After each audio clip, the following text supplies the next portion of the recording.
And welcome back here to Mackenzie Stadium here in Holyoke, Massachusetts, as we get set for the start of the 2009 NECBL All-Star Game. Again, I'm Nick Lima, and joined today in the booth by Sean Medeiros, the All-Star broadcaster of the NECBL West. Sean, you saw some great skills competitions a little while ago, and a great game on its way. Skills competition was great. We had a lot of fun in that skills competition.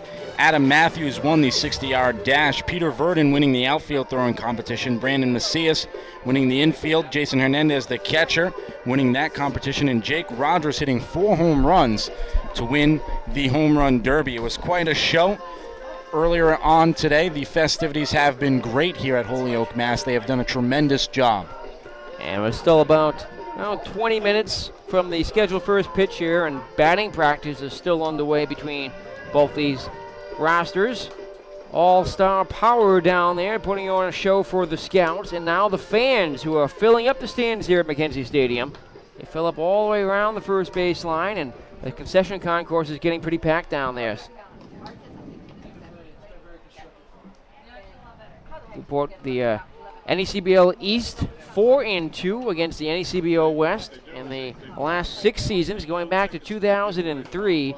This is the 16th annual New England Collegiate Baseball League All-Star Game. Again, I'm Nick Lima, and joined here today by Sean Medeiros from the NECBL Broadcast Network, and helping to bring this production to you, our all-volunteer crew, as we have 5 cameras on hand for you. Tom Lima, our executive producer, our associate producer, Drew Tanner, our on-site engineer, and audio technician, Hayden James. And I'm sure Tommy can get a shot of all of our cameras as he rounds all through for you. And so if you're listening here on Team Line and the NECBL Broadcast Network, as you see all 5 of our cameras up there now, you haven't had a chance to watch a game this season, this is the one to watch, because we went all out here, the crew waking up at 5:30 this morning, driving here from Newport, getting here at 8 a.m. to set up this ballpark and get it ready to produce the best and highest quality broadcast possible. And we're just about ready to go with this game. Now just waiting for those dastardly players down there, still finishing up their batting practice.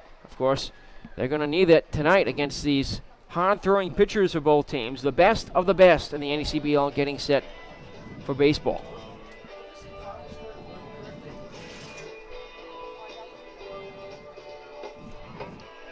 Being a Western Division ballpark, the Holyoke Blue Sox will be batting last. Well, not the Holyoke Blue Sox, but the NECBL West will be batting last. And the NECBL East will be batting first. Going back over the last 6 seasons, the NECBL East is just 1-2 in Western Division ballparks. 1-2. They dropped a decision in Concord to the Quarry to a 6-0 when it was the old North-South divisions back in 2003. 2004, another then Northern Division park. The Southern Division took their only win, 7-4 over the North.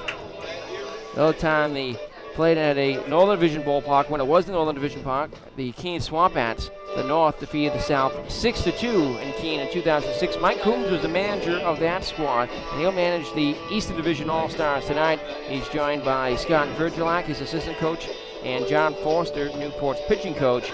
Some other coaches in the dugout, as well as Mike Coombs extended an invitation to coaches from throughout the Eastern Division to join him. So coaches from Lowell, from North Shore, and from other teams in the East join him in the dugout. What's the coaching staff look like for the West? The West has Marty Testo as their head coach, Chris Johns, and assistant coach Dan Moylan, who was obviously selected as an assistant coach, being with the Keene Swamp Bats, will not be here tonight as he is trying to go for his college refereeing license. So down the third baseline for the first time this season, if you're a Swamp Bat fan, you'll see Chris Johns in the All-Star game. They might mix up between players and the rest of the coaches who have shown up on the Western Division down the first base side. So we'll see an interchangeable first base coach tonight for the Western Division All-Stars.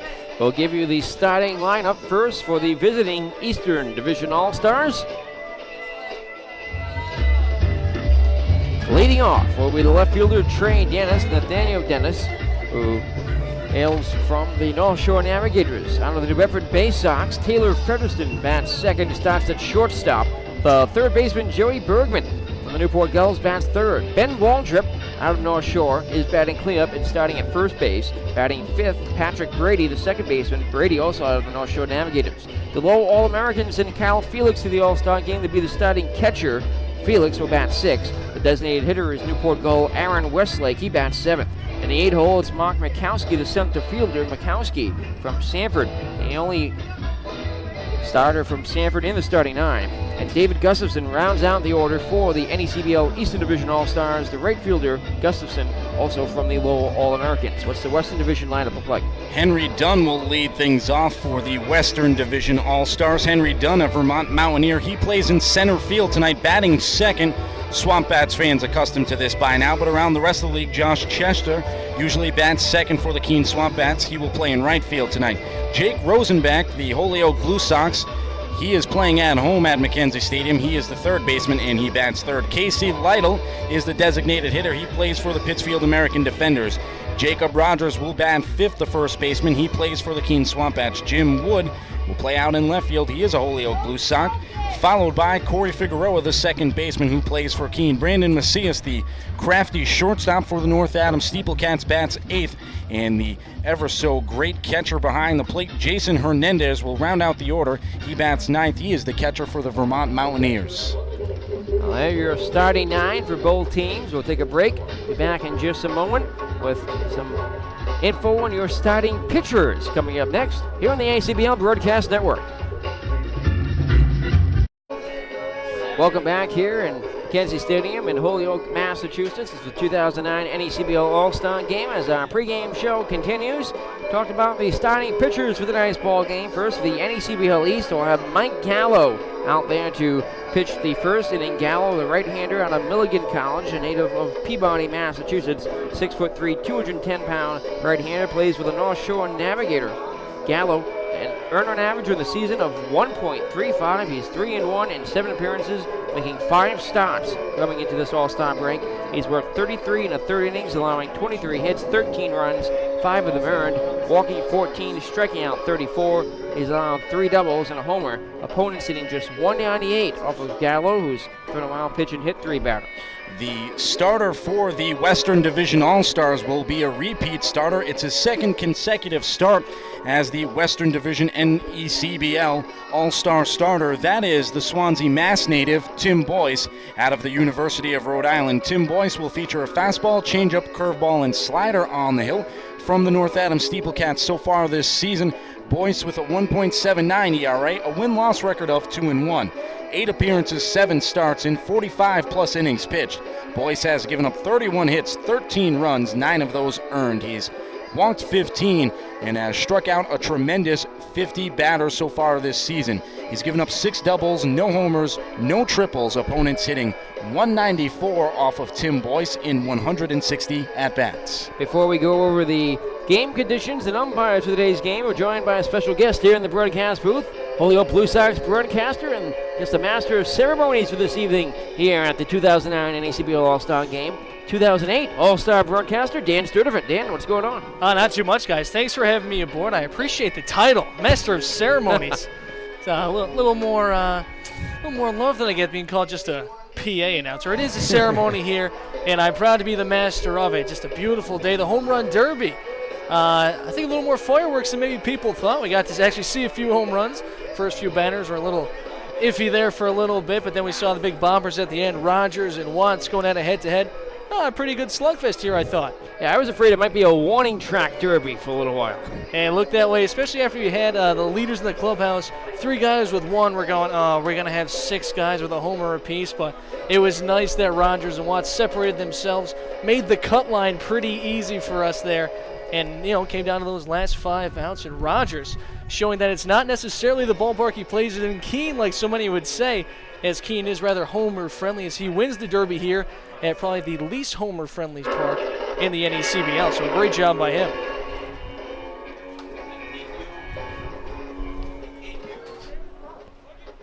It looks like we're, how far away are we from first pitch? We can't tell. It's supposed to go at about 6:30. The BP is dragged on. Yeah, we're about a while here. 6:20 now here on the eastern seaboard, up and down from Maine to Florida, but batting practice still underway here. one of them will be finishing up relatively soon as they refill the ball bag. Still have a few people waiting in line there as the Eastern Division finishes up their BP. Dan, I'm sure you've helped out with the putting together of the All-Star Game and its festivities. What has it been like for you and the rest of the staff of the Holyoke Blue Sox? Well, it's been a full season worth of work leading up to this, getting all the sponsors in, big help from the Holiday Inn, hosting this morning's festivities, the pre-registration, the signing in, the passing out of the T-shirts, and the other merchandise that the guys get, the players, the broadcasters like yourselves. And then also King Ward stepping up big, giving the guys the bus ride to and from the Basketball Hall of Fame, of course, the Hall of Fame.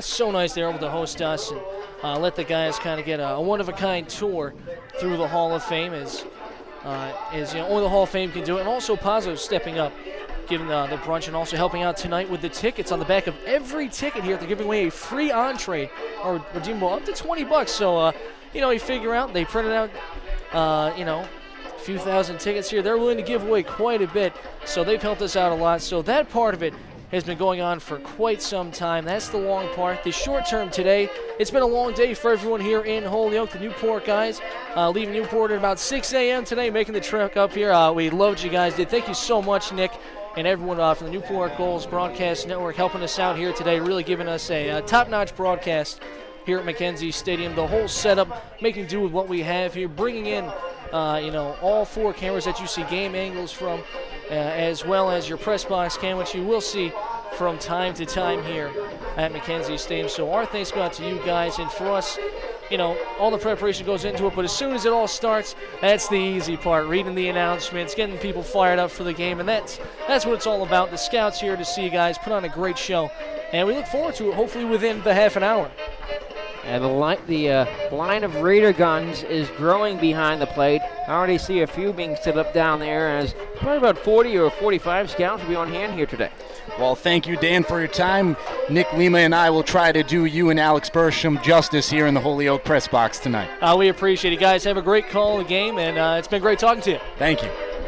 Thanks, Dan. Well, as our pregame show continues here on the NECBL Broadcast Network, Nick Lima joined by Sean Medeiros, our 2009 All-Star broadcast crew. Of course, congratulate Dan Sturdivant, who was the all-weight broadcaster, joined by Mike Lord last year. It was a very colorful booth in the NECBL press box up in Torrington. When you put Dan in, Mike Lord in the booth, it's going to get colorful really quickly. Both of the two guys, good broadcasters in the league. Mike has been around for quite some time, and we all know what Dan can do behind a mic. Absolutely. And I'll be behind the mic of the public address system here tonight, as he's the official master of ceremonies for this All-Star game, as the festivities will be getting underway probably a little bit late here. The batting practice still underway. It was scheduled to be completed by about 6:10, and it's now about 5 minutes to the scheduled first pitch, so they might be pushing this back to a 7 o'clock start. Well, I think the change of the mascot Olympics being taken out, allowing the players to get an extra BP. I'm sure they try to get the scheduled start at 6:30. Like you said, around 6:23, they finish up the turtle, take it away, bring out some of the buckets and things like that, and then we should be ready to play baseball. We'll have ceremonies, obviously, so we probably won't start exactly at 6:30, but we'll roll with the flow here in the broadcast booth and see how it plays out. It's going to be a great game, that's all I know. And let's see if they work on the infield a little more, too, before the game begins, as the grounds crew was here just as early as we were this morning. They were out here at 8 o'clock in the morning getting this field ready to go. There are pools of water out there from the passing rain showers last night. And at the last look at the radar, it remains clear, so we're looking good for baseball for the remainder of this evening. There's some clouds in the distance here, but they're not threatening. Just some high clouds blocking out this strong sun that beats upon us here in the first baseline above the press box. And the majority of the grandstands here, which are filling up with folks from Holyoke and beyond. And all 12 ballparks in the NECBL represented here today, as they've sent their fans, their front office personnel, their staff, their host families, their players, and of course the local residents of the city of Holyoke and surrounding communities who will have come out and will come out to enjoy this outstanding competition we'll see here tonight between the NECBL East and the NECBL West. They're going to be putting on a good show here pretty soon. It'll be a great show, and especially with the first 3 leading things off for the Eastern Division against Tim Boyce, Trey Dennis III, Taylor Featherston, and Joey Bergman. The opening inning of this NECBL All-Star game is going to be tremendous. A power pitcher from Tim Boyce and 3 really good hitters. Trey Dennis III is going to try to be the table setter tonight for the Eastern Division All-Stars, coming in with a .399 on-base percentage. He's 12 of 15 in stolen base attempts. If he gets on, it could turn to a speed game really quickly for the Eastern Division All-Stars. Of course, one of the unique things about All-Star games in general is, on a normal game night, you'll see a guy in there with 10 homers and 35 RBI, and he's batting .350. 1 or 2 of those guys in the lineup, maybe at the most. Here tonight, stand out. You're going to see that up and down the lineup. 7 or 8 guys who have 6 or 7 home runs in the season. 7 or 8 guys who are batting .340 or better. And let's see how they face against these pitchers who are coming in here with earned run averages of 1.11, 1.20, and leading the league with 51 strikeouts in the season. It's going to be a great matchup, pitching versus defense and offense. And these 2 divisions have really been separated in those 2 statistics so far this season. It's been the NECBL West so far to date that's had the majority of the offense. In the East, it's had a lot of the pitching and defense, though North Adams is the exception to that rule. North Adams the exception. They've had over 300 punch-outs this season before the All-Star game today. So taking that into account, the arms that North Adams has with Tim Boyce and Brock Davis, the Western Division All-Stars, for their sake, they want to get out to an early lead and let their pitching do the work, as they have some great arms in that bullpen, and they will go to Ricky Rogers, the closer. He'll be the slated closer for the Western Division All-Stars. For the Eastern Division All-Stars, it'll be Chris Kowalski, the pitcher from the North Shore Navigators. Kowalski has been effective so far this season for North Shore. They're into limited trouble about a week and a half ago against the Newport Gulls. The North Adams Steelcats on a pace right now to possibly tie or break the record set last year by Newport Gulls pitchers for strikeouts in the season as a staff. 405 for Newport last year. And I mentioned North Adams now already over 300 with 2 long weeks ago in the season. A lot of doubleheaders from almost every team.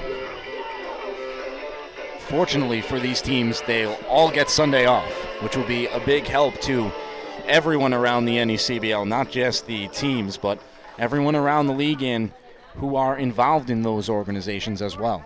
Now, this is the first year in the NECBL to have a true all-star break where there'll be a day where there are no games. Everyone can just relax and take a little breather from baseball before the final stretch the last couple weeks of the season. While batting practice is done, it doesn't look like they'll be able to do too much to the field here to get it ready to go, as BP and all the skills competitions kind of beat it up a little bit, but that's all right. Yeah, it's going to look like that after the first inning anyway.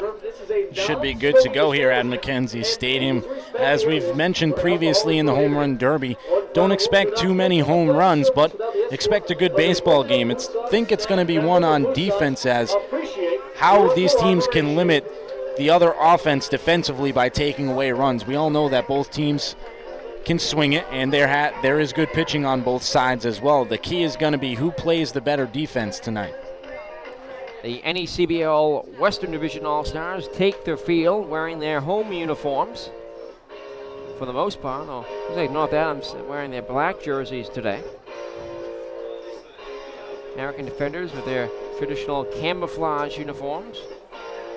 The Keene Swamp Bats wearing their undershirts here tonight. Usually they have the jerseys over the top. They would normally wear the black jerseys over the top of these purple shirts. So that's a little bit of a mix-up for the Keene Swamp Bats, but it's really hot here in Holyoke, Mass. It has been all day, so you can understand why. The defense for Tim Boyce on the mound when he gets things going will be Jason Hernandez behind the plate, Jake Rosenbeck at third, Brendan Macias at short, Corey Figueroa at second, Jake Rogers at first, Jim Wood in left, Henry Dunn in center, and Josh Chester in right. That will be the defense for the Western Division All-Stars, who are the home team as Holyoke plays in the Western Division. NECBL Eastern's defensive alignment: Ben Waldrop at first base, Patrick Brady the second baseman, Taylor Featherson at short, Joey Bergman at third, outfield from left to right, Trey Dennis, Mark Mikowski, and David Gustafson. Cal Felix catches Mike Gallo, the starter. Gallo will be followed by Matt Murray, Tyler Mazenko, Andrew Kittredge, Dean Wolosiansky, Jeff Tarnev, Nick Sereno, Brian Stroud, and Chris Kowalski. So the 9 already set for the NECBL East. Mike Coombs categorizing them 1 through 9 on the lineup, letting us know who we'll see in each particular inning. So we'll have a little bit of advance notice before these pitching changes come in, inning after inning, at least for the NECBL East. So we're expecting similar routine from the NECBL West. Game time temperature is 81 degrees under partly cloudy skies here in west central Massachusetts. A southwest wind blows at 10 to 15 miles per hour across the diamond as the flag's blowing out from towards right field here tonight. That's where we saw the majority of the home runs hit in the home run derby. All to the right side of the field, a lot of power in the left-handed batter's box in the home run derby earlier today. Jake Rogers and Murray Watts being two of the two that were highlighted in the home run derby. Combined 7 home runs between the two left-handed hitters. They'll both see action tonight. It's going to be a great game. We'll try to provide as much coverage as we can. We have some on-field interviews later scheduled in between the innings here at Mackenzie Stadium. It's going to be a fun fest here as the Western Division All-Stars take on the Eastern Division All-Stars. And we have Alex Bursch coming in every now and then to give us some insight into each team's dugout, see what's going on down there. Some more background of how this game was organized as infield and outfield continues now. NECBL West finishing up in and out here over the course of the next, about a minute and a half as the outfielders now come back in. Then the NECBL East will take the field. So I'd say we're about 10 minutes away from the first pitch. For those of you folks who missed it, we'll recap. We'll step away here for a few moments. We'll come back and we'll recap the starting lineups and the starting pitchers we'll see in the first inning of this ball game. It's the 2009 NECBL All-Star Game. We'll be back in a few moments. Next on the NECBL Broadcast Network. Don't go away. And welcome back here at Mackenzie Stadium here in Holyoke, Massachusetts, as we still await the completion of infield and outfield in practice. Western Division finishing up here in the next minute or so, as the Eastern Division will follow. Looking forward to an interesting game here today. We have some time to review some of the leaders in the league right now as far as the teams go. There's 12 teams here in the NECBL, 6 in the East and 6 in the West, and it has been the NECBL West that has dominated some of the offensive categories throughout much of the season, though some teams have started to move up, particularly the Newport Gulls. Newport has been in the bottom of the ranks as far as batting average goes, batting around 220 as a team throughout the month of June and into July. That average now up to 247, as Newport has seen 6 of their last 8 games going into the All-Star break with 10 hits or more. Newport now in 4th place behind the Holyoke Blue Sox from Mount Mountaineers and American Defenders of Pittsfield, who are batting .281.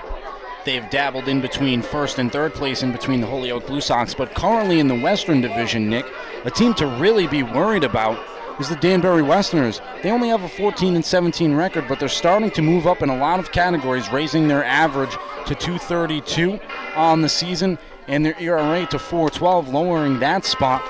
They have taken 4th place in a tie with the Holyoke Blue Sox, Pittsfield American Defenders in last place.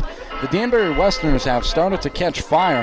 Hopefully, for their sake, this All-Star break doesn't make that go away, as they've been playing very hot as of late. Yeah, they're making a bid for that 4th playoff spot or better in the NECBL West with the last 2 weeks in the season to go. And now one big win for them came against the Newport Gulls. Newport on the road in Danbury on July 14th. So Devin Jones gets the start for the Westerners, went 8 innings, allowed just 1 hit through the first 8, a single to Mike Melillo, who homered off of Jones to lead off the 9th inning. That knocked them out of the ball game, as the Newport Gulls were 2 hit, the fewest hits that the Newport Gulls have had all season long.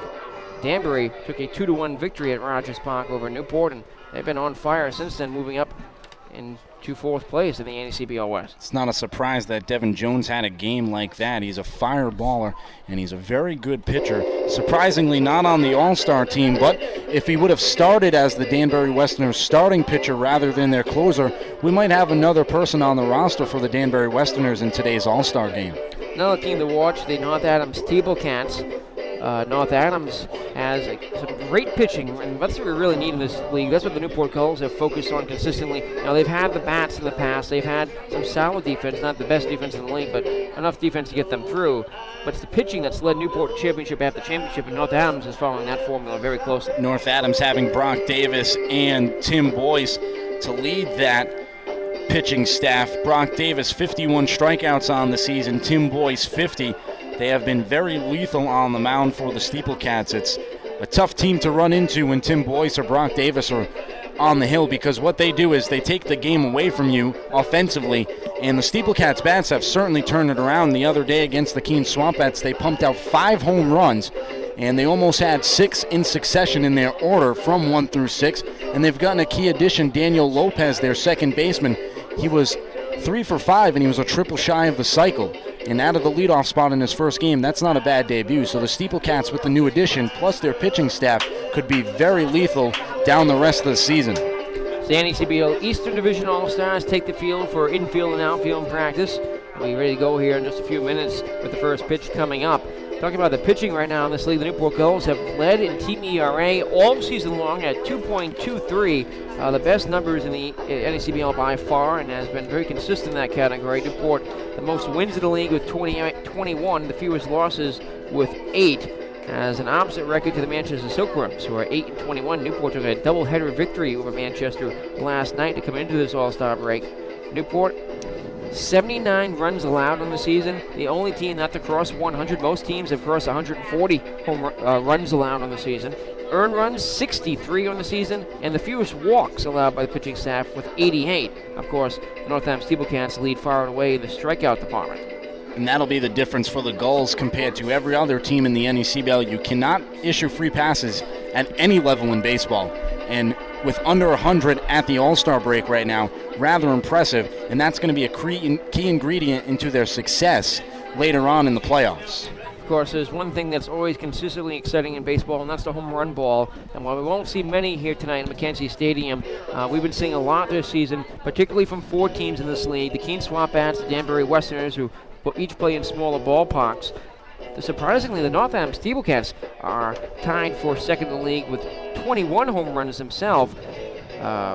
Danbury with 22 leads the league. Keene in 4th place with 20. The Newport Gulls have jumped up lately in that department, hitting 10 home runs in the last week and a half, and now have 21 themselves. The Newport Gulls doesn't play at a small ballpark by any means. 30-foot fence all the way around Cardi's Field. A lot of those home runs coming on the road in addition to at home. Well, you can't blame the Steeplecats for taking advantage of Alumni Field earlier this week at Keene, New Hampshire. They hit 5 home runs, as Jess previously mentioned. That'll help your home run total column. But the team that has really been hitting the ball out of the ballpark is Danbury at very, very small and comfy Rogers Park down the right field line. Kevin Rivers, 4 home runs on the season. Coming into the home run derby, a lot of fans were wondering if Kevin Rivers could put up any home run numbers in the derby, considering he's played in Rogers Park. Unfortunately for Kevin Rivers, he did not hit a home run today. Looking at some of the offensive categories, Newport Gulls are second in the team behind the Pittsfield American Defenders in strikeouts for their batters. American Defenders have only fanned 180 times in the season, Newport 183. Every other team is above and beyond 200, some well beyond 200 strikeouts. So that's a sign of some real patience at the plate on part of these Newport and Pittsfield hitters. Another stat, stolen bases. That's something the Newport Gulls, who are, of course, right now leading the NECBL East, have never relied heavily upon, but there's been other teams that have consistently relied on that category. It's helped them get into the playoffs.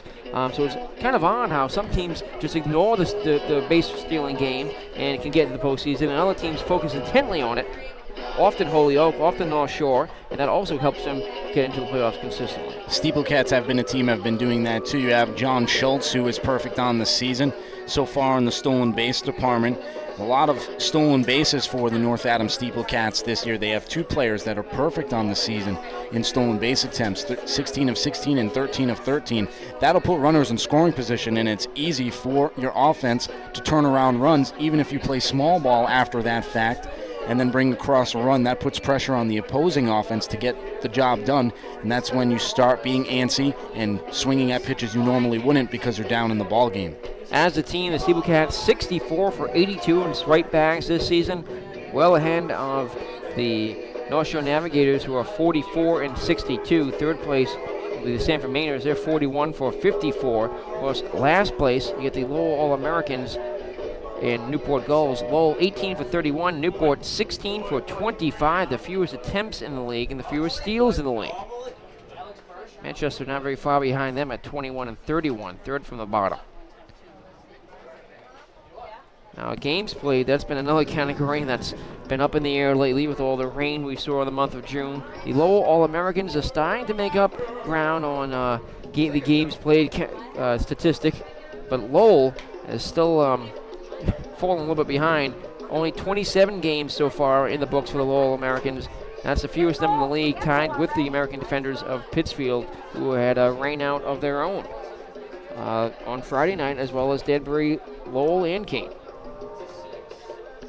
So seems that we can't get away from the rain. We had about a week and a half there of a good stretch of nice baseball weather, and then the rain came back the last couple days with those thunderstorms just really pop up out of nowhere in the afternoon and hit anywhere in New England they feel like. It really still hasn't felt like it's been summer yet all across the NECBL. It still feels like we're in spring season. The weather has not been kind this season to the NECBL. Hopefully, when it comes playoff time, we'll get really good weather and we won't have any games to make up by then. Northampton Steeplecats, despite living in Thunderstorm Alley up there in the Berkshires, have 33 games completed.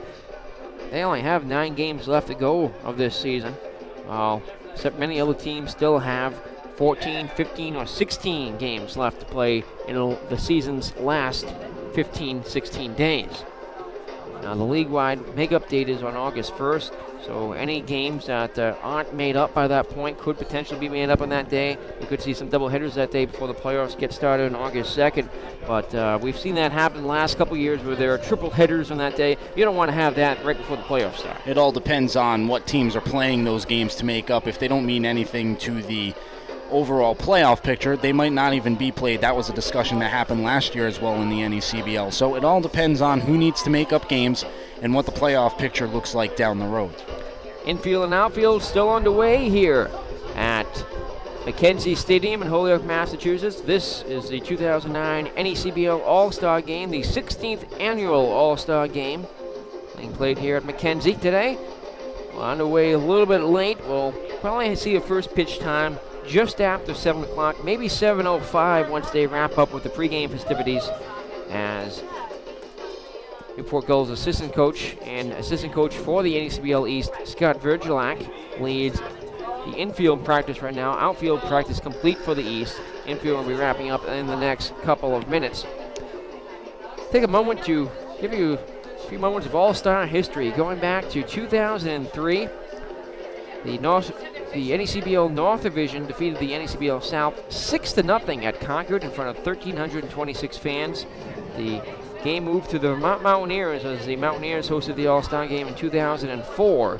7-4, the NECBL South took the victory in a Northern Division ballpark in front of a record crowd for the time of 4,127. That was the largest crowd the NECBL had seen to that point. 2005, the South took another seven-run victory, 7-2 this time over the NECBL North. At Newport, at Cardays Field, Carl Hanker to the big home run in that game, as the South took a 7-2 victory in Newport over the North. 2006, it was the North that finally struck back 6-2 over the South at Keene. The Swamp Bats hosted the All-Star Game. They've hosted it several times over the course of their franchise history. In 06, 3,183 graced the ballpark of Alumni Field. 2,856 were at Cardines in 05. 2007, the largest attendance at an All-Star Game to date, 4,210 at North Adams Joe Wolf Field. 8-0 Southern Division shutout victory over the NECBL North. And 2008, the last time that divisions named North and South would play, the South took a 5-2 victory at the last game, All-Star Game to be played at Fusenage Park in Torrington, Connecticut.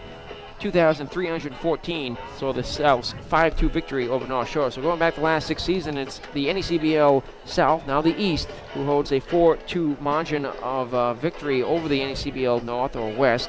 Though that's kind of weird now because we've seen this division be muddled up as teams have jumped divisions. We've got the Northampton Steeplecats, the American Defenders of Pittsfield, Danbury Westerners, all former Southern Division teams, now with the NECBL West. And the biggest problem for the Keene Swampettes, they sort of lose their rivalry with the Sanford Mainers in the Eastern Division. So if you want to look at the All-Star Game, you could start from scratch here. It's Eastern Division versus Western Division. See who comes out on top, and that'll be the league leader in the series. Getting set for baseball here in just a little bit. We'll step away for another moment. And when we come back, we'll redo the starting lineups, give you some game time, temperature, and conditions, and the umpires and coaching staffs for both teams as we get set for the 2009 NECBL All-Star Game. Let's take it down to the field in just a few moments, so don't go away. We'll be back here on the ACBL Broadcast Network in a moment. Number 2.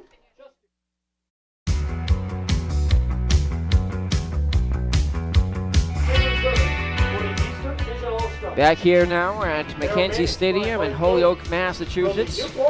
Let's take it down to the field for the introduction of the 2009 NECBL All-Stars. Now the reserves for the Eastern Division. From the Lowell All-Americans, pitcher number 15, Nick Serena.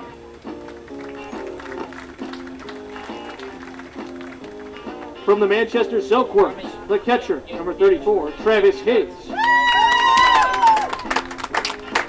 Guys, when you're ready, please join the AC Tigers out on the first base line. Also, from the Silkworms, shortstop AJ Rusbarski. And catcher Mike Borden. From the New Bedford Bay Sox, catcher Kevin David. Outfielder Dusty Harvard. And pitcher Brian Stroud. From the Newport Gulls, catcher Ian Tompkins. Second baseman Greg Garcia. Outfielder Derek Jones. Pitcher Andrew Kittredge. Pitcher Dean Wolosiansky. And infielder Tim Smalling. From the North Shore Navigators, pitcher Chris Kowalski.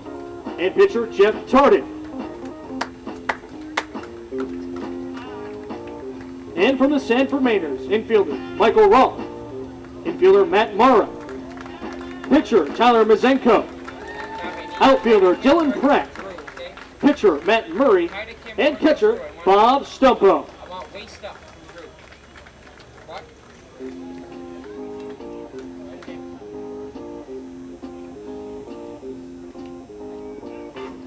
And now the starting lineup for the Eastern Division All-Stars. Batting first, the left fielder from the North Shore Navigators, number 32, Trey Dennis. Batting second, the shortstop from the New Bedford Bay Sox, number 3, Taylor Featherston. Batting third, the third baseman from the Newport Gulls, number 4, Joey Bergman. Batting cleanup, the first baseman from the North Shore Navigators, number 27, Ben Waldrop. Batting fifth, the second baseman from the North Shore Navigators, number 15, Patrick Brady. Batting sixth, the catcher from the Lowell All-Americans, number 22, Kyle Felix. Batting seventh, the designated hitter from the Newport Gulls, number 29, Aaron Westlake. Batting eighth, the center fielder from the Sanford Mainers, number 3, Mark Makowski. And batting ninth, the right fielder from the Lowell All-Americans, number 14, David Gustafson. And starting on the mound for the East, from the North Shore Navigators, number 44, Mike Gallo. Ladies and gentlemen, your 2009 Eastern Division All-Stars.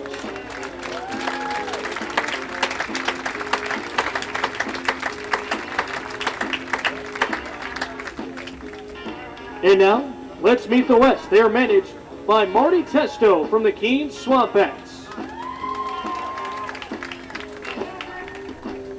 The reserves for today's ball game, from the Danbury Westerners, middle infielder Mike Fabiashi, catcher Jeremy Schaefer, and pitcher Sean Keeler. From the Keene Swamp Bats, outfielder Chris Edmondson, pitcher Tommy Meager, pitcher Ricky Rogers, and catcher and outfielder Peter Verdon. From the North Adams Steeplecats, pitcher Brock Davis, first baseman Paul Hoylman, and outfielder John Schultz. From the Pittsfield American Defenders, shortstop Zach Williams, outfielder Jimmy Waters, and pitcher Robert Young. From the Vermont Mountaineers, pitcher Austin Evans, catcher Clay Jones, third baseman Jansen Whitty, and pitcher Rob Kombatakovic.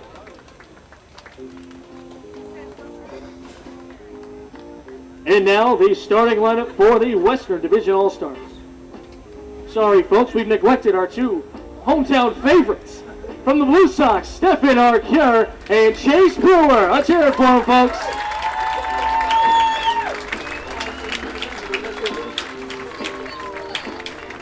Now why don't we get to that starting lineup? Leading off, the center fielder from the Vermont Mountaineers, number 2, Henry Dunn. Batting second, the right fielder from the Keene Swamp Bats, number 10, Josh Chester. Batting third, the third baseman from the Holyoke Blue Sox, number 26, Jake Rosenbach. Batting fourth, the designated hitter from the Pittsfield American Defenders, number 15, Casey Lytle. Batting fifth, the first baseman from the Keene Swamp Bats, number 26, Jake Rogers. Batting sixth, the left fielder from these Holyoke Blue Sox, number 22, Jim Wood. Batting seventh, the second baseman from the Keene Swamp Bats, number 2, Corey Figueroa. Batting eighth, the shortstop from the North Adams Steeplecats, number 7, Brandon Macias. And batting ninth, the catcher from the Vermont Mountaineers, number 17, Jason Hernandez. And on the mound for the Western Division, starting this game for the second straight year from the North Adams Steeplecats, number 22, Tim Boyce.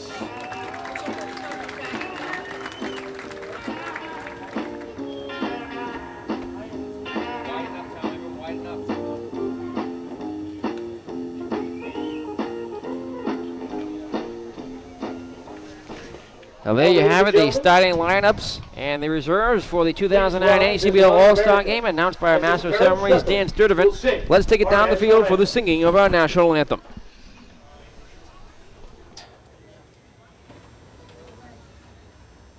Oh, say, can you see by the dawn's early light what so proudly we hailed at the twilight's last gleaming, whose broad stripes and bright stars through the perilous fight are the ramparts we watched, were so gallantly streaming, and the rockets red glare, the bombs bursting in air, gave proof through the night that our flag was still there. Oh, say does that star-spangled banner yet wave o'er the land of the free and the home of the brave. Thank you, Merrill. National anthem sung here at Mackenzie Stadium in Holyoke, Massachusetts. That means we're only minutes away from baseball, Sean. It'll be a great game tonight in Holyoke, Mass at Mackenzie Stadium. We'll go over the starting lineups for both teams. Nick, you have the Eastern Division All-Stars who will be batting first. Leading off for the NECBL East, Trey Dennis, the left fielder. Batting second, Taylor Featherston, the shortstop. Batting third, Jerry Bergman at third base. And cleanup is Ben Waldrop, the first baseman. Batting fifth, Patrick Brady, the third baseman. In the sixth spot is Cal Felix, the catcher. Designated hitter Aaron Westlake bats seventh. In the eighth spot, it's Mark Mikowski, the center fielder. And batting ninth, David Gustafson, starting in right field. The Western Division All-Stars will have this lineup tonight to go against Mike Gallo, the starting pitcher. That will begin his work in the bottom of the first inning against Henry Dunn, the center fielder, who will lead things off. Josh Chester is from the Keene Swamp Bats. He plays in right field. Jake Rosenbach from the Holyoke Blue Sox bats third. He is the third baseman. Casey Lytle, the designated hitter, Bats cleanup. He is from the Pittsfield American Defenders. Keene Swampat Jacob Rogers, the first baseman, bats 5th. Holyoke Blue Sox left fielder Jim Wood will bat 6th. Keene Swampats represented by Corey Figueroa at second base. He bats 7th. The North Adams Steeplecats will have Brandon Macias at shortstop tonight. And rounding out the order, the Vermont Mountaineers starting with Henry Dunn at the top. And they finished with Mountaineer Jason Hernandez, the catcher, at the bottom. Tim Boyce gets this start for the NECBL Western Division All-Stars tonight. Umpires for tonight's game. Calling balls and strikes behind the plate, the veteran John Leeds. First base umpire is Brian Roth. At second base, Jeff Burt. And at third base, Vincent Zabelli. Burt, a former umpire of the year here in the NECBL. So a very veteran crew between Zabelli, Burt, Roth, and Leeds around the bases tonight. Game time temperature is now 81 degrees under partly cloudy skies as sunshine crosses the diamond here at Mackenzie Stadium. So long shadows up the first base side. The outfield completely illuminated by that sun, which is beginning to set out towards the west behind home plate. As we get set for baseball, a west-southwest wind blows at 15 to 20 miles per hour across the diamond here. So a high temperature around 86 degrees today. A great summer afternoon, one of the few we've had this year. Some rain showers passed through this morning, but the grounds crew has the field all set to go as we get ready for baseball. Tim Boyce will have the start on the mound for the second consecutive year in the NECBL All-Star Game. The 2008 Pitcher of the Year will feature a fastball, changeup, curveball, and slider, dealing with Trey Dennis III, Taylor Featherston, and Joey Bergman in the top of the first inning. Nick Lima, the Eastern Division All-Star broadcaster, will carry us through the first 4.5 innings, and I will take us through the last 4.5 innings. So, Nick Lima, the game is yours. Thank you for joining the All-Star team, as you are also an All-Star broadcaster here, just to let everyone know that the broadcasters do get an All-Star nod as well. Thank you very much, Sean Medeiros. Be underway in just a few moments here as the NECBL East gets set to face Tim Boyce. Trey Dennis, Taylor Featherston, Joey Bergman, the starting 3 for the NECBL Eastern Division All-Stars. Dennis batting .277, no homers, 8 RBI as the NECBL West takes the field. 2 doubles and a triple in the season for Trey of the North Shore Navigators. Once he gets on, though, he's quicker on the base pass, 12 for 15 in swipe bags this season. Dennis will be the table setter for the Eastern Division All-Stars early on, as we will see plenty of switches coming in the game as they try to get every player who's on the roster into the All-Star game. It's going to be a tough task against Tim Boyce on the season, a 1.79 ERA, a win-loss record of 2-1, 8 appearances, 7 starts. Boyce has pitched 45-plus innings, 31 hits, 13 runs, 9 earned runs, 15 walks, an impressive 50 strikeouts, 6 doubles, no triples or homers. Opponents hitting 194 in 160 at-bats. Off of the 2008 NECBL Pitcher of the Year, Tim Boyce, a roadie Ram, will get the start for the second consecutive year for the NECBL All-Stars. Defensively behind him, Rosenbeck at third, Macias at short, Figueroa at second, Jake Rogers at first. Wood, Dunn, and Chester from left to right, catching balls and strikes for the right-hander from Swansea, Massachusetts. It'll be Jason Hernandez, the catcher from the Vermont Mountaineers. Well, Trey Dennis, the left fielder for the NECBL East, gets set to lead things off here as Tim Boyce of the North Adams Steeplecats gets set to make his second NECBL All-Star start in as many seasons. The right-hander throws a couple more warm-up tosses in front of a near-capacity crowd here at Mackenzie Stadium. The stands filling up, continue to fill up as they line up outside the gate, waiting to get in. Under the tents, they rest now up the third baseline, trying to stay out of this hot sun today. I don't know why they would. It hasn't been out that much this summer. It's an opportunity to work on the tan for the fans in the stands up the first baseline. Just about ready for baseball as Trey Dennis will lead things off for the NECBL East. Again, the East 4-2 against the NECBL West since 2003. I'm Nick Lima, joined by Sean Medeiros of the NECBL Broadcast Network. Now as the sun disappears momentarily behind us, large cloud off to our west, we're ready for baseball. Nathaniel Dennis, they call him Trey. stands in from the left side. The reason for the Trey, as he is Nathaniel Dennis the third, so it's kind of fitting that his nickname is Trey with the third at the end of his name. Tap on the plate as Dennis looks out on Tim Boyce, the right-hander. Rocks fires. The first pitch of the ball game is a fastball, missing up and away, ball one. And the 2009 NECBL All-Star game is underway. Boyce will pitch in the upper 80s with his fastball, a deadly slider, an excellent change, and a good curveball at that. Next pitch is swung on, fouled up the third base line. There's a reason why he's starting the NECBL All-Star game for the second straight year. 4 umpire crew here tonight. Haven't even seen that in the NECBL Championship Series in recent years. A 1-1 pitch. Striking ball is outside. 2-1 the count on Dennis. Coming in at 277. No homers, 8 RBI, 2 doubles, and a triple for the North Shore Navigators.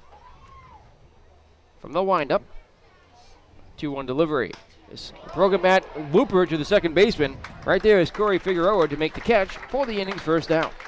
And that's just a nasty fastball on the hands of the left-handed hitter, Trey Dennis III. What happens with that fastball is it cuts inside to the plate. He goes to make a swing on an inner half pitch, and it completely shatters the bat. 1, it shows you the kind of movement Boyce has on his pitch, and 2, it shows you how much speed he has. The broken bat showcasing how well Tim Boyce is pitching that fastball on the hill. Taylor Featherston takes the first pitch ball inside. Featherston, the shortstop for the New Bedford Bay Sox, batting .321, 1 homer, 12 RBI, 6 doubles, and 2 triples. Stands in as the sun again appears. The pitch. Fastball swung on, foul, tipped around the plate area. Very defensive swing from Featherston. The count will even at a ball and a strike. Fastball has a lot of late movement on it from Boyce, the right-handed pitcher from URI, and that's why he has a 1.79 ERA this season. Boyce, a very quick worker, but the thing about Boyce is that he can locate that fastball any spot in the zone that he wants, and then he can do the same with his breaking pitch. 1-1. As the breaking ball on the inside corner for a strike. 1-2 on Featherston.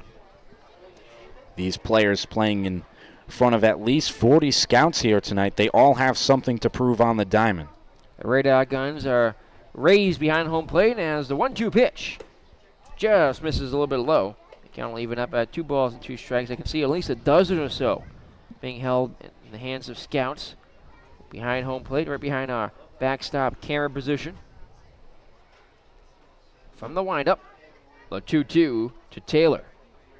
Swung on and lifted down the right field line, fouled beyond the press box and well out of play. Had an interesting afternoon of baseball here. The skills competition, the 60-yard dash, infield, outfield, best arm competition, the catcher's throwing competition, and the home run derby. 2-2 the count on Featherston. From the windup, Boyce fires. A little bit high and inside for ball 3, and the count's worked full. Just missed above the belt. The fastball there. Pitching to contact was Boyce, as he thought Featherston would chase at that one, try to roll it over to the third side, the left side of the infield of Rosenbeck. A 3-2 pitch. Ground ball to the right side, stabbed on a hop by Figueroa. He throws the first, and there's 2 down here in the first inning.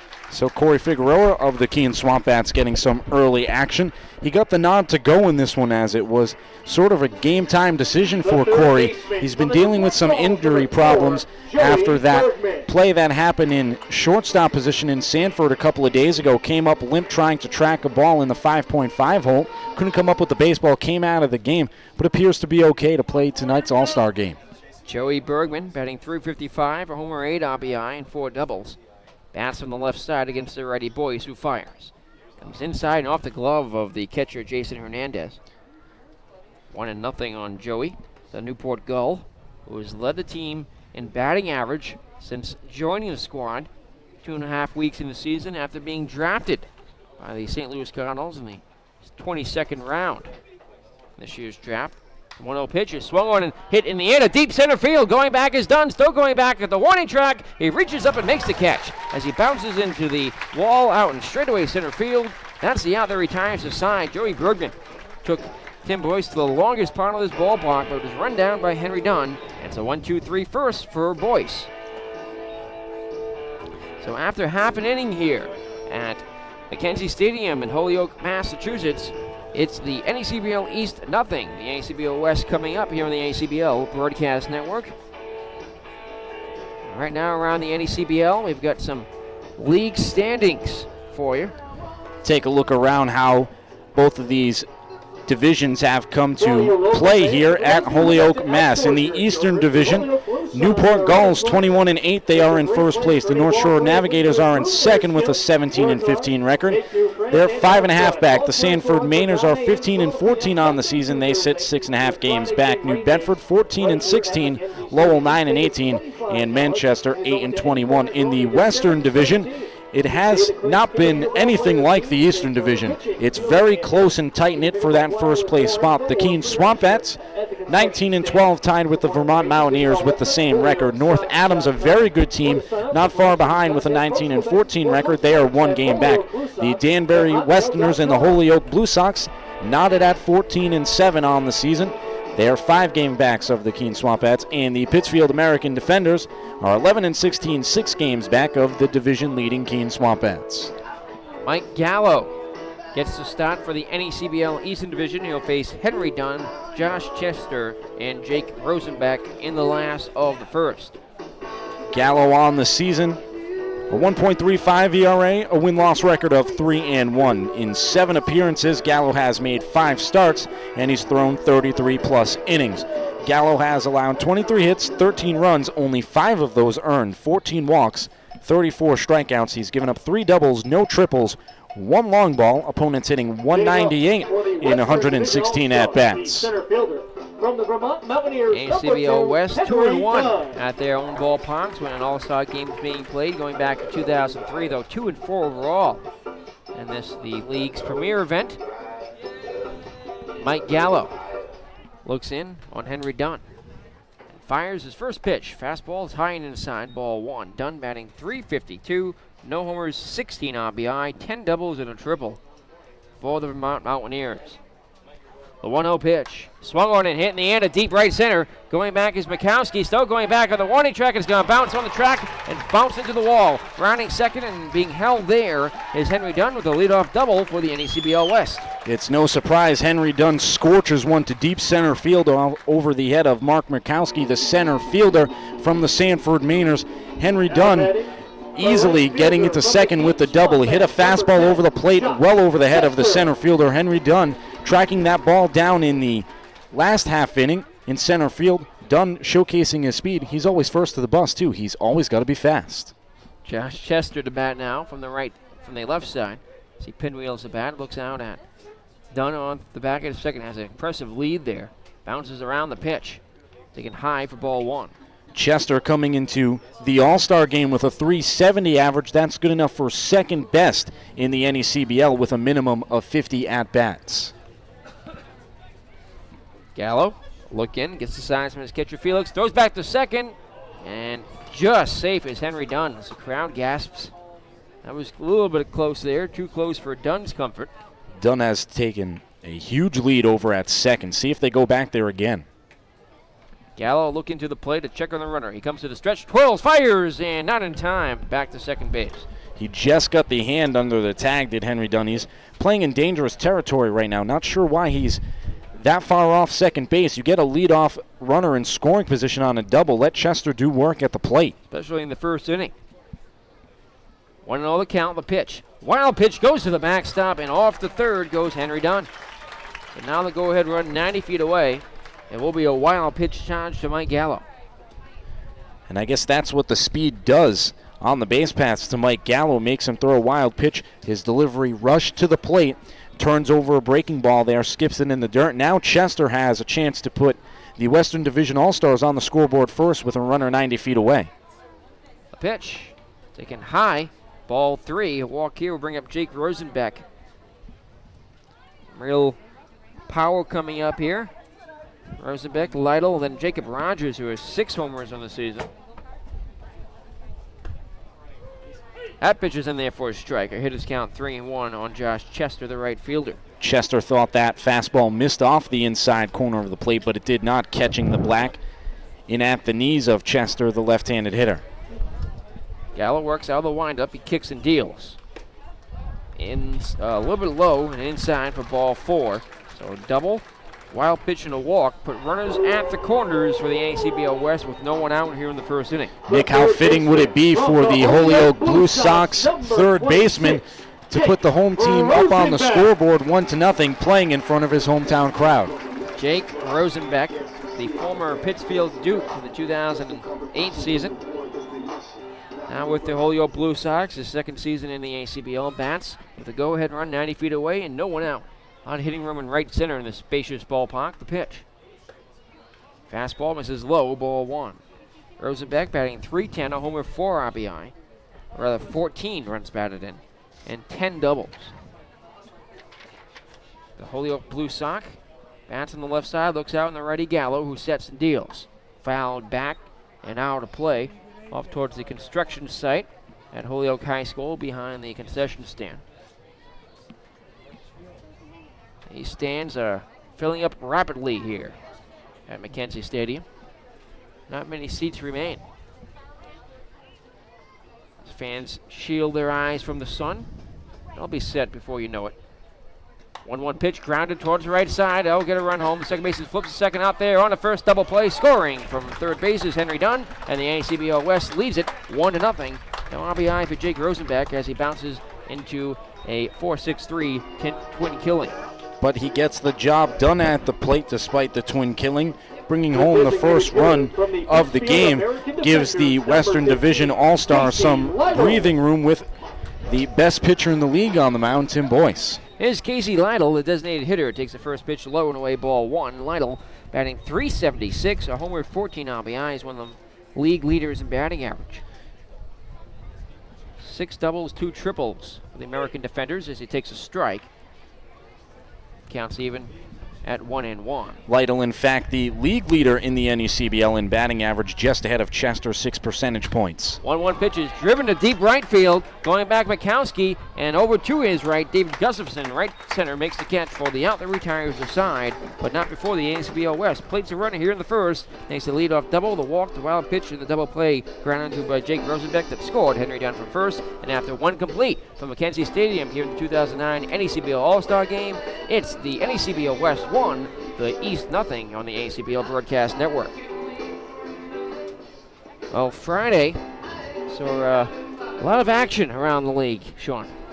Friday's results: Keene beating Lowell in a 10-4, 8-inning shortened rain game. Newport getting a win against the Manchester Silkworms 5-4. The Sanford Mainers beat the North Adams Steeplecats 3-2. The Bay Sox beating the Blue Sox 5-2. The Gulls in a doubleheader beating Manchester 2-1. The Mountaineers beating North Shore 5-4. Pittsfield and Danbury rained out, and the tail end of a doubleheader between the Lowell All-Americans and the Keene Swamp Bats. That one was suspended due to rain, or actually postponed, and they'll make that one up at a later date. Yeah, it was a critical doubleheader for the Newport Gulls last night as they solidified their lead in the NECBL East. The lead has been growing ever since Newport had a road trip about a week and a half ago, went 4-1 against some tough opposition, scoring 17 runs against Lowell, coming back from behind against New Bedford, against North Shore, and against Pittsfield, and coming on top 4-1 on the trip. And now Newport has won 11 of the last 13 as the hottest team in the NECBL right now. As we go to the second inning here at McKenzie Stadium, a 1-0 Western Division lead for the NECBL East, will be batting here against the second pitcher of the ball game for the West. Tommy Meager coming in for Tim Boyce. Tommy Meager, the ace of the staff for the Keene Swamp Bats. He will come into tonight's contest with a 3 ERA, 4-2 win and loss record, 7 appearances, 6 starts. He's pitched in even 36 innings, 30 hits, 12 runs, all earned. 9 walks for Tommy, a team-leading 36 strikeouts, 4 doubles, no triples, 4 homers. 227 batting average off of Tommy on the hill in 132 at-bats. The right-handed pitcher for the Keene Swamp Bats will feature the same repertoire that Tim Boyce had: a fastball, changeup, curveball, and slider on the hill. Ben Waldrip swings and foul tips the first pitch he sees for strike 1. Waldrip, the first baseman for the East, coming out of the North Shore Navigators, batting .275, 1 homer, 15 runs batted in, 7 doubles, a triple on the season. That's Meager. The righty pauses and throws. loop into center field. That's going to drop down for a base hit. And the NECBL East has their leadoff man on here in the second. Just a check swing that time from Waldrop. Will then let the bat go as soon as he made contact. First hit for the Eastern Division All-Stars coming off the bat of Ben Waldrop. A good double play combination here with Waldrop, the first baseman, reaching on the single. Not that much speed. If Meager can get an off-speed pitch to either side of the field, turn a quick double play with a very good infield of Macias and Figueroa at short and second. That leadoff single could be erased very quickly. Patrick Brady steps up here. Takes the first pitch high for ball one. Brady batting .333, 2 homers, and a Eastern Division starting 20 runs batted in. That's the highest among the 9 starters in the NECBL East. One of the league leaders in RBI with 4 doubles and 2 triples for the North Shore Navigators. Meager coming off a bad outing out of the bullpen. 1/3 inning pitch, 2 runs, all earned, 3 hits, 1 walk, no strikeouts. He gave up a 2-run home run in that inning in his last game against the North Adams Steeplecats. Brady takes the next pitch inside ball 2. Brady, the leader on the North Shore Navigators, an average at .333, has not grounded into 1 double play yet this season. Meager in that 7th inning against the Steeplecats. It was a 2-run home run by the newly entered Steeplecat Daniel Lopez. 2-0 pitch misses high in ball 3 and throw down to first base by Jay Hernandez.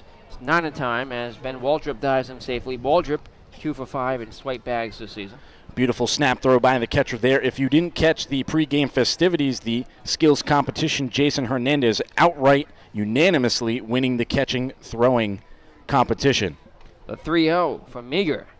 Taken for a strike on the inside corner. Hitter's count for Brady with Carol Felix, the catcher, due up next. It was quite a show that he put on, Nick. Jason Hernandez behind the plate earlier today. It was outstanding.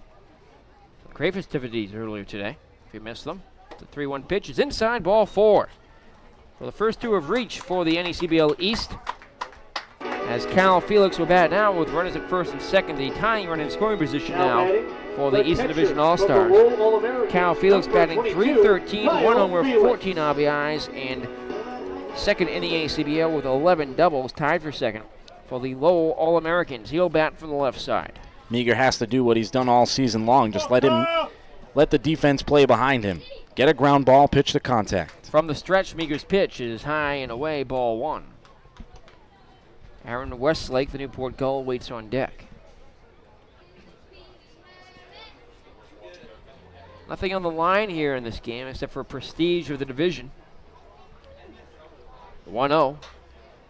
It's taken low for ball 2, nothing like the Major League, which now, of course, home field advantage in the World Series determined by the All-Star game the last few seasons. What is on the line, however, for these guys out there on the diamond is what they do in front of the scouts tonight. The 2-0 pitch. It's taken for a strike. Down the heart of the plate is 2-1. So many scouts in the stands with radar guns trained on these starting pitchers. Other than our crew, many cameramen on hand here as well, getting some footage, not just for local TV news, but for scouting organizations as well. The 2-1 pitch. Swung on, grounded up the middle, and through for a base hit as it skips off the second base bag. Grounding third, being waved home is Ben Waldrop as the throw is cut off, and the score is tied here in the second. It'll be an RBI single for Kyle Felix. Stopping at second is Patrick Brady, and Felix drives in the tying run as Waldrop scores from second. There may have been a play at the plate, but Henry Dunn out there in center field couldn't get the entire glove on the baseball as he overran the baseball trying to pick it up quickly on the transfer. He may have had Waldrop rounding third. He wasn't entirely well around third base with Dunn coming up with the baseball. Dunn, a good arm out there in center field, may have had a play at the plate, but overrunning the baseball negates that. 1-1 the score.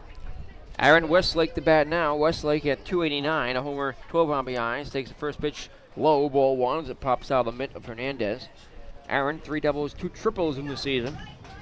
Time for the Gulls lead in that category. It's good to see Aaron Westlake having a lot of success this season. Batted only .209 for the Keene Swamp Bats last year. No home runs. Wasn't the season he wanted. Good for Aaron Westlake. He's turned it around here in 2009. A pitch swung on, grounded towards the right side. Stabbed by Rogers, throws to second. out there.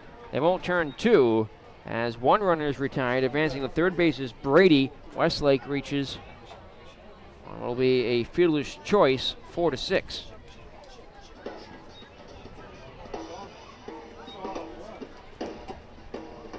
Or was it 3-6? The center fielder from the Sanford Mainers, number 3. It was a 3-6 play. Rogers in the hole, making a backhanded play. The throw to second. Macias had to tag the bag, then spin. When he spun, he could not pick up the pitcher covering Tommy Meager at the first base bag. That is why there was no throw. It may have been a double play as Westlake was not really hustling down the line.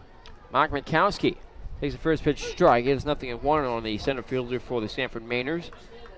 Leads the NECBL in hits with 38, leads in runs scored with 27. He's batting .365, 1 homer, 7 RBI, and 1 double, but 7 triples. Mikowski swings and foul tips the next one around the plate area. It's 0-2. The NECBL East has tied it here in the second. Takes an RBI single by Kyle Felix, and now have runners at the corners. Felix erases the fielder's choice. Brady at third, Westlake at first. From the stretch, Tommy Meager with the 0-2 pitch coming to the plate. Fastball just misses outside, ball 1. Just 1 out here. That's the first 3 reached for the Eastern Division All-Stars. David Gustafson waits on deck, the Lowell All-American. As the league lead in doubles, the pitch grounded up the first base side, stabbed by Rogers, throws the second out there on the first. Not in time. They can't turn 2, and scoring from third base with the go-ahead run is Patrick Brady, and the NECBL East takes a 2-1 lead. A nice play turned in defensively again by Jacob Rogers at first, and then the relay throw from Brandon Macias after he catches the baseball just missed getting the out at first. The reason why, Mark Mikowski has tremendous speed down the first base line. Obviously, he's the starting center fielder tonight, but he has a lot of range, and he showed his speed there. So David Gustafson, the number 9 man in the lineup, will bat here. The pitch bounces away from the catcher, advancing to second base will be Mikowski. Now that was just off the mitt of Hernandez. Probably a pass ball charged to Hernandez. So off into scoring position goes Mark Mikowski as the NECBL East has taken a 2-1 lead here in the second inning. Gustafson batting .257, 2 homers, 14 RBI coming into the break. Lehigh, 12 doubles. No triples, though. 1-0 pitch.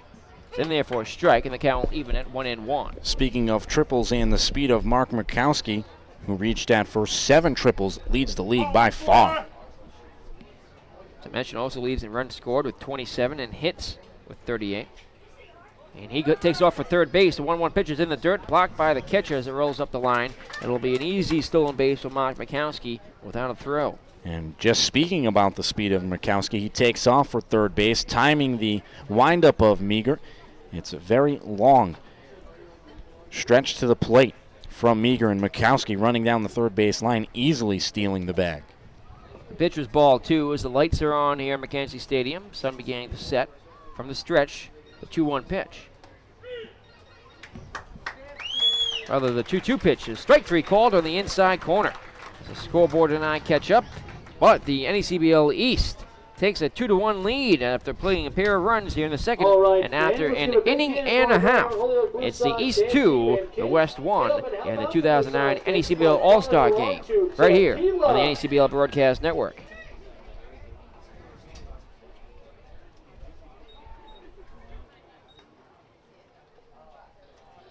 Appearances.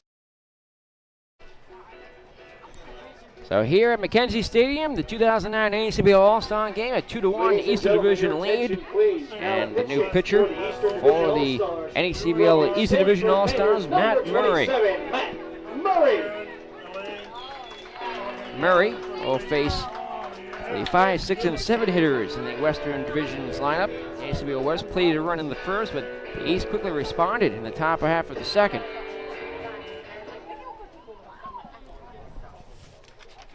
Unfortunately for Murray, he'll lead things off against the Home Run Derby champion, Jacob Rogers.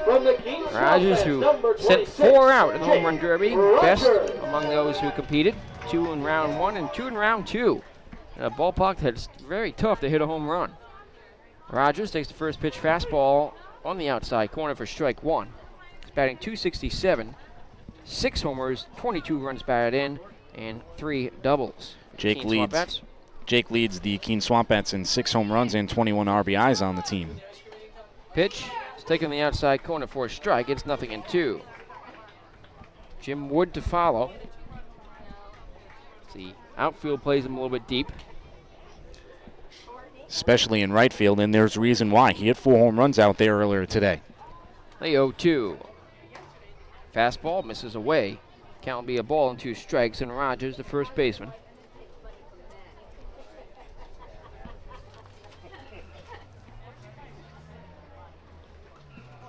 Second in the NECBL, as that one is fouled up the third baseline. The crowd will show a little bit concerned for some of the fans over there. Hopefully under the yellow tent, those fans are okay. It did seem to strike someone down there, down the left field line. That was hit rather hard off the bat of Jake Rogers to the opposite field, and now a trainer going out to check if everyone's all right. Murray from the windup. The right-hander's 2-2 pitch. Strike 3 called on the outside corner, so no home run ball for Jacob Rogers in his first at-bat in this All-Star game after winning the home run derby earlier today. For Jim Wood, will be batting here with 1 out and the bases empty. Jim, the left fielder for the Holyoke Blue Sox. Listen to the hometown applause he'll get. Jim Wood was in the running for the division lead or the league lead in the batting average category for quite some time before entering this ball game in this last week. Jim Wood certainly can swing it at the plate. He's a good contact hitter that has power to all fields. Wood batting .359, a homer, 20 runs batted in, and 7 doubles for the Blue Sox. 0-1 pitch is on the outside corner for strike 2, and quickly Murray is ahead. Wood leads the NECBL West in hits with 37. Second in the Western Division on base percentage with 40 at .455. 17 walks in the season. The 0-2 is a strike 3 called on the outside corner. Matt Murray strikes out the first 2 he sees looking. Goes right after Rogers and Jim Wood. Now quickly 2 down here. Struck him out on 3 pitches. The Western Division All-Stars having a tough time picking up the baseball of Matt Murray, with Corey Figueroa, the second baseman, digging in. Figueroa this past week or so, as we had Parents Weekend at the Keene Swampettes in Keene, New Hampshire. His parents did not make the trip, so as customary, the Duttons, that are very popular fans in the Keene Swampettes organization, they pick a popular player every year. They picked Figueroa. He didn't have his parents come up, so they took him out to dinner. Figueroa has been taken out to lunch by them a couple of times. It's been a very special relationship between Figueroa and George, Brenda, and Chris, the Duttons, who go to every game, very loyal fans. It's nice to see Corey Figueroa, a nice kid, get the treatment that he does from those 3 people, special people in the Swampettes organization. 1-1 the count on Corey here. He's batting .245, a homer, 12 runs batted in for the Keene Swampettes. Taps the plate from the left side, has a low batting stance. As Matt Murray, who towers over him, throws. Fastball on the outside corner for a strike, and Matt Murray is giving out some of his best stuff here. The Sanford Mainer.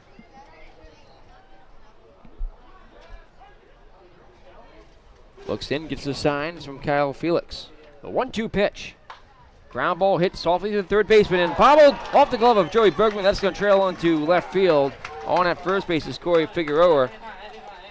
That'll be an E5. Challenge to Joey Bergman at third as that ball trickled under his glove. He tried to bring it with him, but it went the other way. Well, Matt Murray was cruising in that inning. Back-to-back strikeouts to Jake Rogers and Jim Wood. An easy ground ball to the third baseman, Joey Bergman, that he went across the diamond to go get. It just kind of ate him up at the third base bag. And Corey Figueroa reaches on the E5. See if, with Brandon Macias at the plate, Figueroa will get the green light to go try and steal second or hit and run applied. Tying run on for the West as Macias steps in and Kyle Felix wants a brief word with Matt Murray. Each pitcher will go 1 inning in this game. 18 pitchers total on the All-Star rosters. Brandon Macias from the Northampton Steeplecats, batting .270, pair of homers, the 11 RBI, 5 doubles, but 13 for 15 in stolen bases. A lot of speed around the base pass. Leads the NECBL West in runs scored with 24. In time for the league lead in being hit by a pitch with 6. As the first pitch to him bounces in the dirt, ball 1. Don't be slighted by those numbers and think that Macias is a punch and Judy hitter at the plate. Does have power. Smacked a 2-run home run off the Keene Swamp Bats earlier this week in a big win for the North Adams Steeplecats, 8-5. Does have pop. The 1-0 from Murray. It's taken for a strike, and the count's even at a ball and a strike. Jason Hernandez to follow, but there are 2 outs here.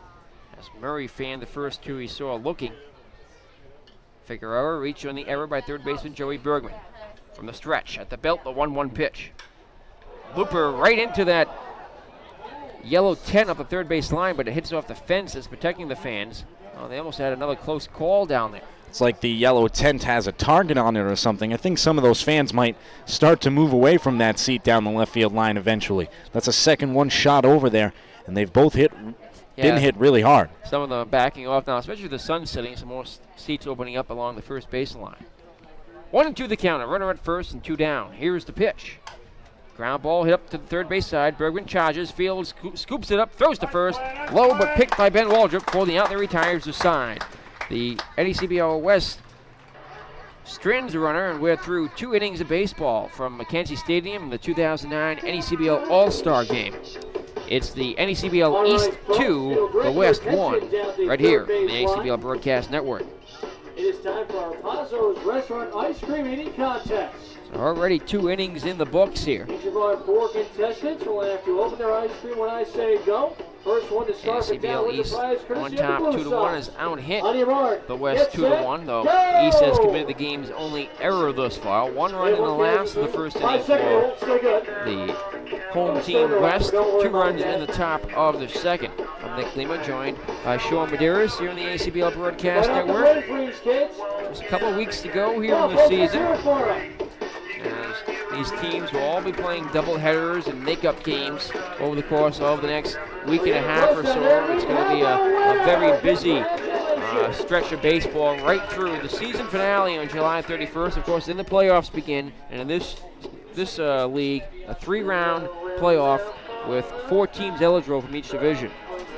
Be interesting to see what teams make the playoffs. It's almost set in the Eastern Division. In the Western Division, it's much different. It's more closer than the Eastern Division. Newport out on top by 5.5 games. Unless they have a steady decline, they should be in first place. There's a new pitcher on the mound for the Western Division All-Stars. That'll be Chase Brewer from the hometown Holyoke Blue Sox. 1.69 ERA, a win-loss record of 2-1. The right-handed pitcher has appeared in 4 games. They have all been starts. 21 in a third, innings pitched, 18 hits, 4 runs all earned, 9 walks, 8 strikeouts, 3 doubles, 0 triples, 1 home run, 82 at-bats, a .220 average. With Chase Brewer, the pitcher number 3 in the night, he'll face the top of the order as the NECBL East bats here in the third. It's also been a defensive replacement for the Western Division. Dan Berry's second baseman, Mike Fabiaschi, will come in to replace Corey Figueroa. Fabiaschi, a second baseman shortstop combination from James Madison. He's originally from Torrington, Connecticut, and he's 5'11". He comes in for Corey Figueroa. First pitch, ball 1 to Trey Dennis.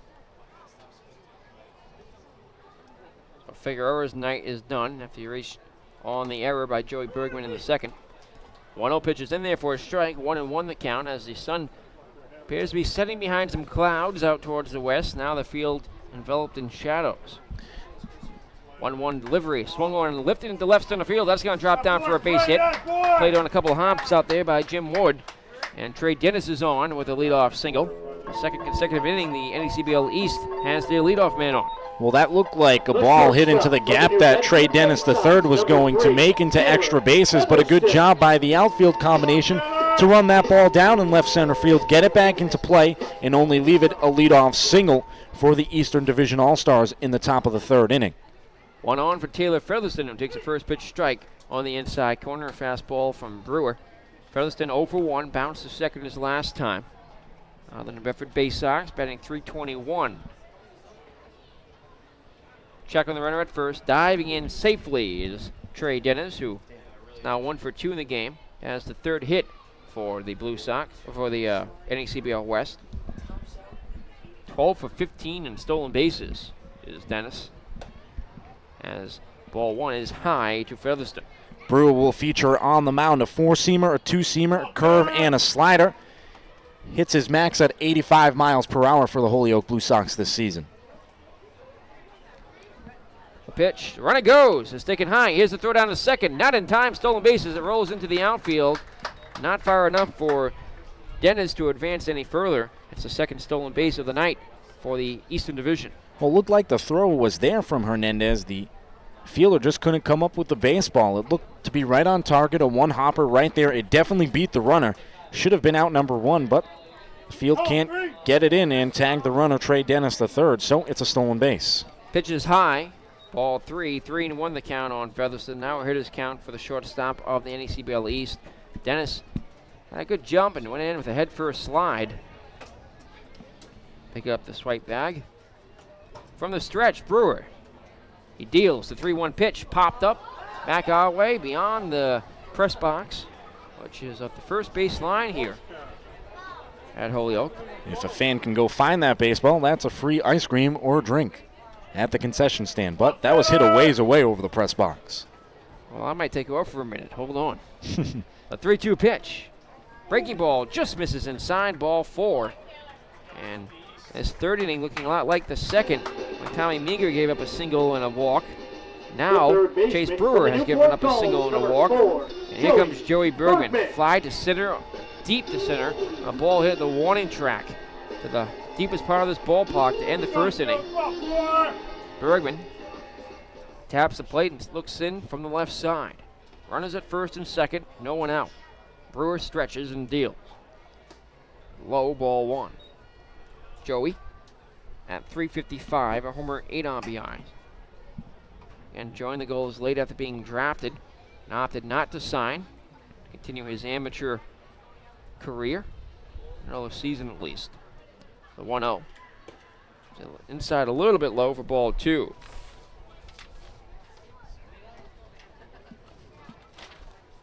Joey Bergman, who plays his college ball at the College of Charleston. Had over 450 this season for College of Charleston, a native of Jacksonville, Florida. Check on the runner at second, diving in just in time was Trey Dennis, so he was almost caught there. The throw came in from Brewer to the shortstop, Macias. We've already seen one defensive change with Mike Fabiaschi in for Corey Figueroa at second base. Makes sense as Corey Figueroa has been dealing with an injury over the past week.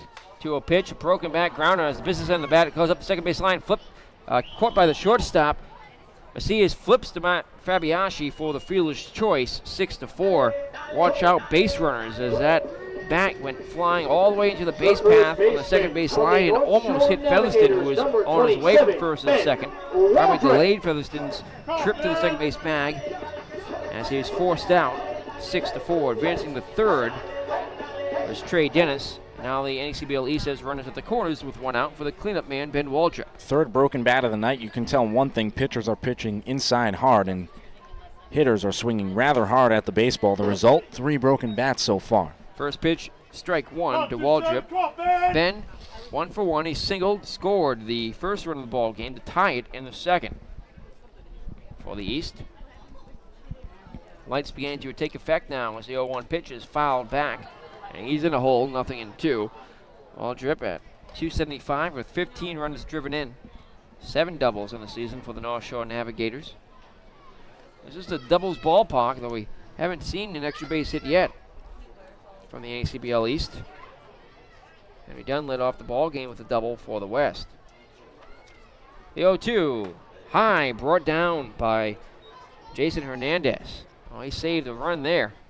Certainly did with Trey Dennis on third. Brewers just got to look to keep the ball low in the zone and try to get an inning-ending double play. Dennis will score more so than not on a fly ball to left, center, or right with speed at third. The 0-2 pitch, the 1-2 pitch, swung on and missed, strike 3. Or you can take that, Nick, a strikeout. That does damage. Now There was no sacrifice in play for the Eastern Division All-Stars. Chase Brewer, after missing very wide and upstairs to Ben Waldrop on a fastball on the last pitch, comes back to it, dials it up. Waldrop cuts right through it and misses.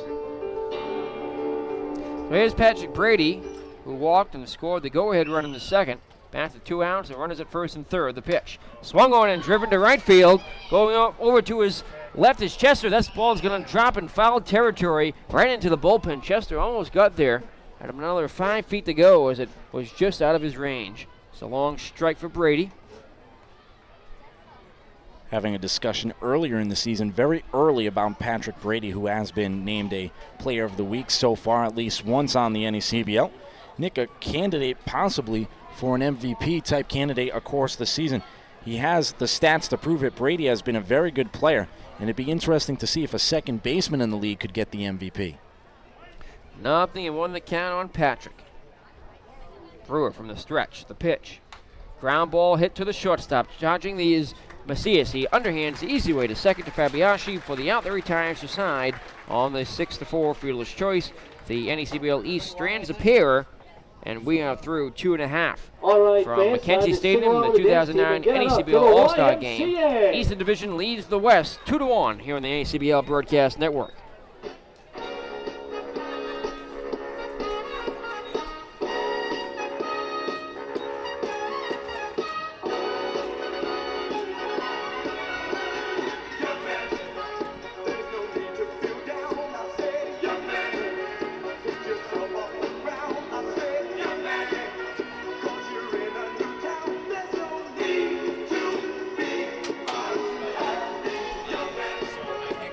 That's right, Slider, you know it. That's Slider, the Manchester Silkworm. Also see Gully down there on the third base line. The Newport Gully. Well, here we are at Mackenzie Stadium in Holyoke, Massachusetts. On the pitching change as expected as Tyler Mazenko enters the game for the NECBL Eastern Division. They'll try and hold this 1-run lead, as so far the East has out-hit the West 3-1. One error for the NECBL Eastern Division. As the West has stranded a runner, the East has left 3 thus far. Tyler Mazenko tied for the league lead in saves with 7, with Kevin Fuqua from North Adams, a 0.59 ERA out of the bullpen, an 0-1 record in 14 appearances, of course, all out of the bullpen. 15.1 innings pitched, 11 hits, 5 runs, only 1 of those earned. 9 walks, 18 strikeouts, 1 double, no triple, no homers. In 57 at-bats off the right-handed pitcher. Opponents hitting 193 off of Tyler Mazenko, who is from Winthrop University. Wallingford, Connecticut, 6'1", 192, bats and throws right-handed. Mazenko has been rock solid for the Sanford Mainers all season. He has a chance to prove that to the 40-so-odd scouts sitting behind the backstop here in the bottom of the third inning. As they calibrate their radar guns, Jason Hernandez, number 9 man in the lineup, will get his first offensive opportunity of the night. Hernandez, Vermont catcher, batting .242 in the season with no homers and 8 RBI, takes a first pitch strike. It's 0-1. Coincidentally enough, Hernandez did play college baseball at Winthrop, but transferred to play at Rutgers. His senior year at St. Rose High School in Belmar, New Jersey, Hernandez hit .480. As the 0-1 pitch is line drive, base hit in the center field. That's going to drop in, and Hernandez has just the second hit of the night for the NECBL West. That's a way to start things. Gets a pitch over the plate and just does what he needs to do with it, deposit it into left center field. It was over the middle in portion of the plate, and Hernandez just stroking it back to left center field for a leadoff base hit. Here comes the man who had the other hit of the game. It was a double to lead off the first inning. Henry Dunn. He scored the only run of the ball game so far for the West, who trailed 2-1. As they have their leadoff man on here in the third for the top of the order. The pitch comes inside, ball 1. Dunn at .352 with no homers and 16 runs batted in for the Mountaineers, as Vermont has the 1-9 spots in the starting 9 tonight. Starting to get pretty dark here at Mackenzie Stadium. Lights have been on throughout this one. The stands are packed for this All-Star game. The 1-0 pitch. Swung on and driven down the right field line, hooking foul and out of play. Be 1-1 to the center fielder for the West. Pitch on the outside corner that Henry Dunn was late on. Took a hack-style swing at that pitch on the outer half. A look in for Tyler Mazenko, the Sanford Mainer, who fires. Has a fastball, but it's high and tight for ball 2. Mazenko, out of Winthrop University, native of Wallingford, Connecticut. 6'1", 192-pound right-hander, fires the 2-1 pitch. Ground ball to the second baseman, stabbed by Brady. Throws short out there on the first, gets away, as it's backed up by the catcher Felix. So they turned 1 on the fielder's choice, 6-4, but they can't get the double play ball across. Well, they may have had the double play, but the shortstop Featherston, after he caught the baseball from Patrick Brady, looked like he lost the grip on the baseball, had to double pump, and you can't do that with Henry Dunn going down the first base line. Double play over as soon as that happens. Yeah, Dunn was safe before the ball even reached first base and popped out of the glove of Waldrop. Now he has a number 2 man in the lineup in Josh Chester. Well, East will take it here because now it's just 1 out and a runner at first. Same situation as it was before, except for there were no outs. Pitch. It's low ball 1. They would rather have the double play, of course. Not enough infielders for the Newport Gulls in this squad, I guess. Newport, of course, leads the NECBL on double plays turned. Turned more than 30 on the season. From the stretch, the 1-0. Line drive, base hit in right field. That's going to roll all the way down the line. Rounding second, heading into third, and stopping there will be Henry Dunn. And at first base is Josh Chester with the third hit of the ball game, the second of the inning for the West. And they're threatening here with runners at the corners and just 1 out. Well, that's where speed kills. Josh Chester hits a very hard ball to the right field side of play to Gustafson. But with speed on first and Henry Dunn, he changes that from a first and second situation to a first and third easily just with his speed alone. There was no chance of getting Henry Dunn out at third. Runners at first and third for Jake Rosenbeck, the hometown Blue Sox. The pitch is a little bit high and outside ball 1. Rosenbeck bounced into a 4-6-3 double play in the first. Talk about how the Gulls lead that category. 31 twin killings on the season. Best in the NECBL. Joey Bergman at third base was in part of some of those. The 1-0 is in there for a strike. 1-1 though. Really, David Bentrott and Greg Garcia have been the stalwarts of that double play ball for Newport. The middle infielders. They've turned nearly every opportunity they get.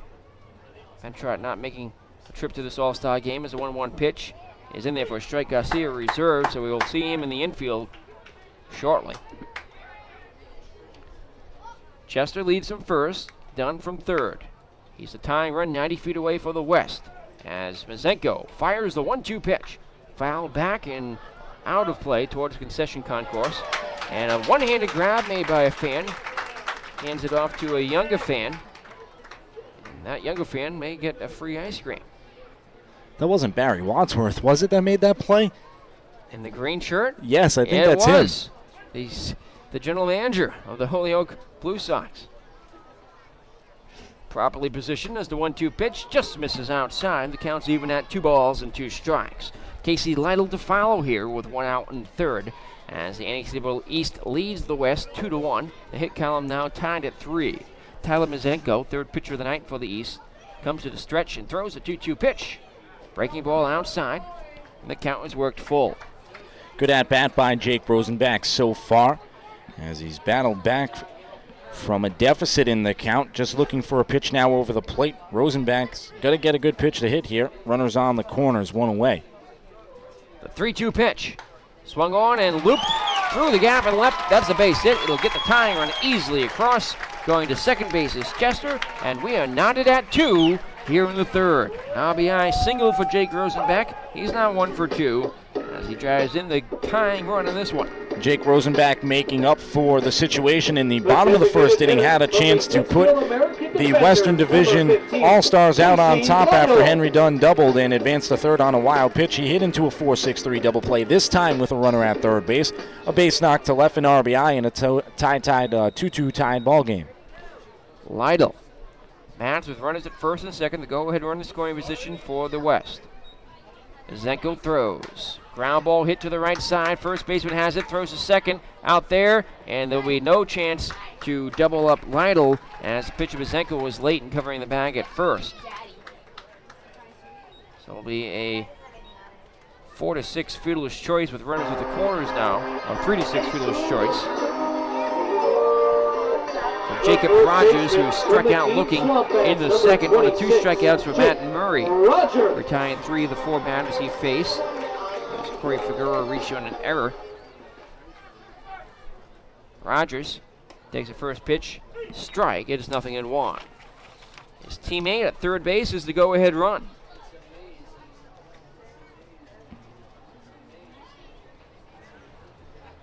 From the stretch. The pitch from Zenko is swung on and lifted into left field. Going back, the left fielder, Trey Dennis.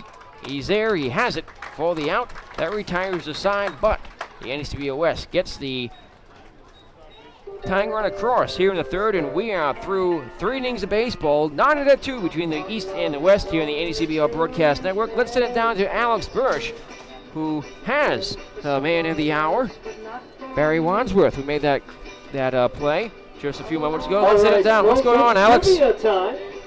If you believe you have the correct answer to the trivia question, head on down to the merchandise booth located on the third base line behind the third base dugout of the Western Division All-Stars. This one's an easy one, folks. Going to be more of a foot race than anything. Where was the NECBL All-Star game held last year? Once again, where was the NECBL All-Star game held last year? We'll even give you a little hint. That team has since been moved. So Barry, to New Bedford. like you were saying, of course, now the mic is on. I have a question for you. On the third base line. This so far today, the responsibility that you have, bringing many people, many representatives of the NECBL here tonight, and how do you think it's going so far? I think it's going unbelievable. The fact that the weather's held off, it's a great night. We've got over 4,000 people here. It's a great night for baseball. And the fact that we got 60 of the best collegiate athletes in the United States sitting on this field in Holyoke tonight, I'm pumped. We're knocking it out of the park, and I'm loving it. Absolutely. And so far, you just saw one of your own, Jake Rosenbeck, smack an RBI single to tie the ball game. Would you expect anything different from Mr. Rosenbeck? Oh, we expected nothing less from him. He was an all-star last year. When he became available, we grabbed him, snatched him up, and brought him to Holyoke. And he's led this league all year, one of the top 2-3 batters in the league. He's Mr. Clutch when it comes to the plate, no question about it. Absolutely. He seems like he's a natural leader out there. And you had Chase Brewer also on the hill. And how do you think Chase did this evening? He saw some adversity, but he got out of it. What do you think he did? How do you think he did? Well, I heard that he did fantastic. Unfortunately, we had sold about 800 hamburgers, and at that point, I was back cooking hamburgers. But I was having a blast. But I heard he did phenomenal, and I was really sad that I missed it. But it's just a great night. Absolutely. Well, we're going to send it back up to Mr. Nick Lima and Sean Medeiros for the call of the top of the 4th inning. Guys, take it away. Thank you very much, Alex. The field sideline reporting tonight for us in the NECBL Broadcast Network, joined by Barry Wadsworth, the general manager of the Holyoke Blue Sox, who made a good one-handed grab on the foul ball earlier. As we go to the 4th inning already here in this All-Star game, moving right along. We're tied at 2 as the NECBL East batting here. Cal Felix, an RBI single his last time, takes the first pitch, ball 1. Bob Stumpo, the pinch hitter, up at the plate, and a new pitcher on the mound is Sean Keeler from the Danbury Westerners. So Stumpo takes the next pitch, high, ball 2. Stumpo enters the game. He's a late addition to the roster. From the stretch, low 2-0. Swung on and driven into center field. That goes Henry Dunn. A few steps, still going back. He has it for the inning's first out. Sean Keeler on the mound for the Danbury Westerners. He represents them tonight here in Holyoke, Mass. So far this season, 1.29 ERA, a win-loss record of 2-0. He does have 2 saves and 14 appearances out of the bullpen. 14 innings pitched, 7 hits, 3 runs, 2 earned, 6 walks, 16 strikeouts, 1 double, no triples, no homers. In 49 at-bats, opponents hitting 143 off of the right-handed pitcher from Danbury, that is Sean Keeler, a product of Franklin Pierce University. First pitch to Aaron Westlake is on the outside corner for strike one. Westlake bounced into a fielder's choices last time. Keeler, like Casanova, New York. Toes the rubber from the first base side. He comes to the stretch and fires. Skips in the dirt for ball one. One out, a tied score here in the NECBL All-Star Game. The 16th annual matchup between the two leagues of the NECBL, though when this game began back in the early 90s, 1994, there were no divisions. It was just the All-Stars battling each other as a 1-1 pitcher swung on and missed for strike two. Divisions didn't form until 2001 at the American Division and the National Division, and they separated into North and South. At one point there were three divisions in the league as the 1-2 pitch is outside ball two, though of course created sort of a nightmare with the playoffs. It didn't last very long when the league had 13 teams in it. And the NECBL stabilized since then, 12 teams now for the last several years. 2-2 from Keeler. Swung on and looped down the left field line, giving chases Jim Wood to his right. He can't get there as it bounces in foul territory just out of his reach as he tried to make a basket catch running into the bullpen. Well, you don't want to see Jim Wood dive out there down the left field line. He was near the pitching mound in the bullpen down the left field line, so if he makes a dive and goes after a ball and lands the wrong way, especially on the hill, things could have gotten ugly. So Jim Wood just letting it go foul. It is an exhibition game. This isn't like Major League Baseball where they're playing for home field advantage. 2-2 the count. With one out here in the fourth. Sean Keeler, a long look in on Westlake. He comes to the stretch and throws. Fastball swung on foul, tipped to the backstop as Westlake fights off an Ella pitch. Keeler works out of the stretch with no runners on base here. Outfield playing Westlake deep. Aaron, who had one home run in the Derby earlier this afternoon. A 2-2. Swung on, ground up the first base line, takes an awkward hop off the bag and into right field. That's going to be a base hit for Aaron Westlake, and he has a base hit in one of the oddest ways fashionable. That was a hard hit grounder up the first base line. The only question was, would it stay fair or foul? And that question was answered when it blooped off the bag, went about 20 feet up in the air and right over the head of Jacob Rogers, bouncing on the edge of the outfield grass behind him. Couldn't do that again if he tried. He pulled a breaking pitch down the right field line. Rogers looked like he had it sized up defensively at first until it caromed off the bag. So a one-out single for Westlake. Pitch is low. Ball one to Mark Mikowski, reaching a fielder's choice, stole a base in the second. Go ahead run on for the East as Keeler comes to the set and throws up and away. 2-0 to Mikowski, who leads the NECBL with 7 triples. Only has 1 double because usually when he has that extra base hit, he says, oh, I'm just going to chug around second and head into third. Why not? I've got the speed to do it. And he's been doing it. 2-0. Foul back. The catcher, Hernandez, giving chase. It's going to land just behind the scouts, behind home plate. About 15 feet out of play. The fans line the fences around Mackenzie Stadium as they pack the grandstands. The concourse full of young fans, old fans, all ages. The sun has departed us now, behind the clouds, and just about ready to set. Just past 8 o'clock here. 2-1. A little bit low for ball 3. Hitters count on Mikowski with David Gustafson on deck. A runner at first and 1 out. A 2-2 score here. Hit column even at 4. The East has the only error of this ball game. The glove of Joey Bergman. 3-1 pitch. Ground ball right side. Deep in the hole is the second baseman. Fabianchi throws to first in time. Good play for Mike. Well, feel that one on the edge of the outfield grass and going the opposite way through a bullet to first base to retire the speedy Mikowski 4-3. Fabianchi definitely showing his range at the second base position after being substituted in for Corey Figueroa. With the way Figueroa had been dealing with his injury over the past couple of days. Not sure if he makes that play in the second base hole. A tough play by Mike Fabiashi, but he turns it in. Here's David Gustafson as he outworks as well as a sacrifice. The go-ahead run in the scoring position now as Westlake stands off the bag at second. The pitch. Low fastball missing for ball one. Gustafson struck out in the second to end the inning. Batting .257, 2 homers, 14 RBI, and a NECBL high 12 doubles. The Lowell All-Americans. From the stretch, Keeler is 1-0. Swung on and lined into center field. That's going to drop down for a base hit. Rounding third is Westlake. He will be waved home. The relay to the plate is not in time, and the NECBL East takes a 3-2 lead. It's an RBI single for David Gustafson as he drives home the go-ahead run. Back and forth we go here at McKenzie Stadium this All-Star game, and the East is on top for the second time tonight. Nice piece of hitting there by the number 9 man in the lineup, Dave Gustafson. A fastball over the middle of the plate and shot it right back up the middle. Definitely got all of that baseball to center field. We circle around to the top of the order, and Trey Dennis. Nathaniel Dennis, the third, fly to second, and single, stole a base in the third. Bats to the runner at first, takes the first pitch low, ball one. 1 run in the inning now for the Eastern Division All-Stars, who lead it 3-2. Dennis, busy with the bat at the plate as he bats on the left side, awaits the pitch from Keeler. It's up and away.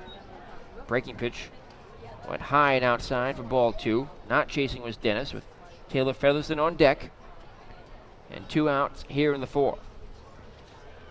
Gustafson, 0 for 1 stolen bases this season, has a short lead at first.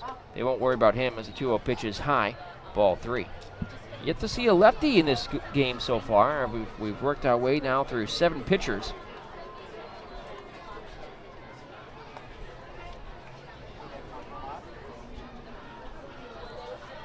From the stretch, the 3-0. Low ball 4. Trey Dennis is on base for the second time in this one. He picks up a 2-out walk. That puts runners at first and second for Taylor Featherston. Ground out 4-3 and walked himself his last time. Number 3, Taylor Featherston. Featherston for the New Bedford Bay Sox batted .321 coming into the break. A homer, 12 runs batted in, 6 doubles. As Keeler runs in a little bit of trouble here in the 4th inning. He comes to the set and deals. That's in there for a strike, nothing in 1. Mentioned he's coming into the break. It is a break for this league. Tomorrow, a day off. If we were rained out today, as just yesterday, it looked like it was a possibility, we would have played tomorrow instead. I'm sure we're all glad that this game being played as scheduled. The 0-1 pitch grounded through the left side, and it's a base hit. Rounding third, being waved home is Gustafson. He scores, and the NECBL East takes a 4-2 lead on an RBI single by Taylor Featherston. Just playing station to station right now is the Eastern Division. Featherston grounding a ball through the 5.5 hole between Rosenbach and the shortstop Brandon Macias. Macias almost made a play on that baseball to left field, but I don't think he would have thrown Featherston out at first regardless if he keeps that baseball in the infield. The only thing that would have done is prevented the 4th run to score on the scoreboard. Joey Bergman's 0 for 2. He flied to center, bounced into a fielder's choice, likely be his last at bat. Some more defensive changes on the way. The pitch swung on foul, tipped to the backstop. Nothing in 1. Bergman, among the league leaders in batting average at .355, has led the Gulls all season long. Stands in from the left side with Featherston at first base. Dennis at second. 2 outs. Both runs coming here with 2 outs. Thanks to RBI singles from Featherston and Gustafson off of Sean Keeler. The pitch swung on and popped up. Back in, out of play. So the break continues tomorrow. The majority of the league, of course, has today off. Some making the trip here, most of them, however, listening or watching at home or just enjoying a day off from baseball altogether. They'll enjoy tomorrow before getting back in action on Monday, and there'll be a lot of action around this league on Monday. Nothing into the count. From the stretch, the pitch to Bergman. Low ball 1 picked by Jason Hernandez.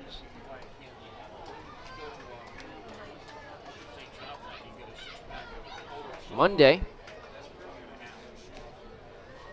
doubleheader in the league as the Newport Gulls will host the Lowell All-Americans for a twin billing. 3 o'clock for game 1, 6:35 for game 2. So 1-2 pitches swung on and hit in the air to center. Going back is done. He's there. He has it for the out that retires to side, but not before the NECBL East retakes the lead here in the top of the 4th. And after 3.5 from Mackenzie Stadium, it's the Eastern Division 4, the Western Division 2, as we continue on the NECBL Broadcast Network. To the Cupid Shuffle.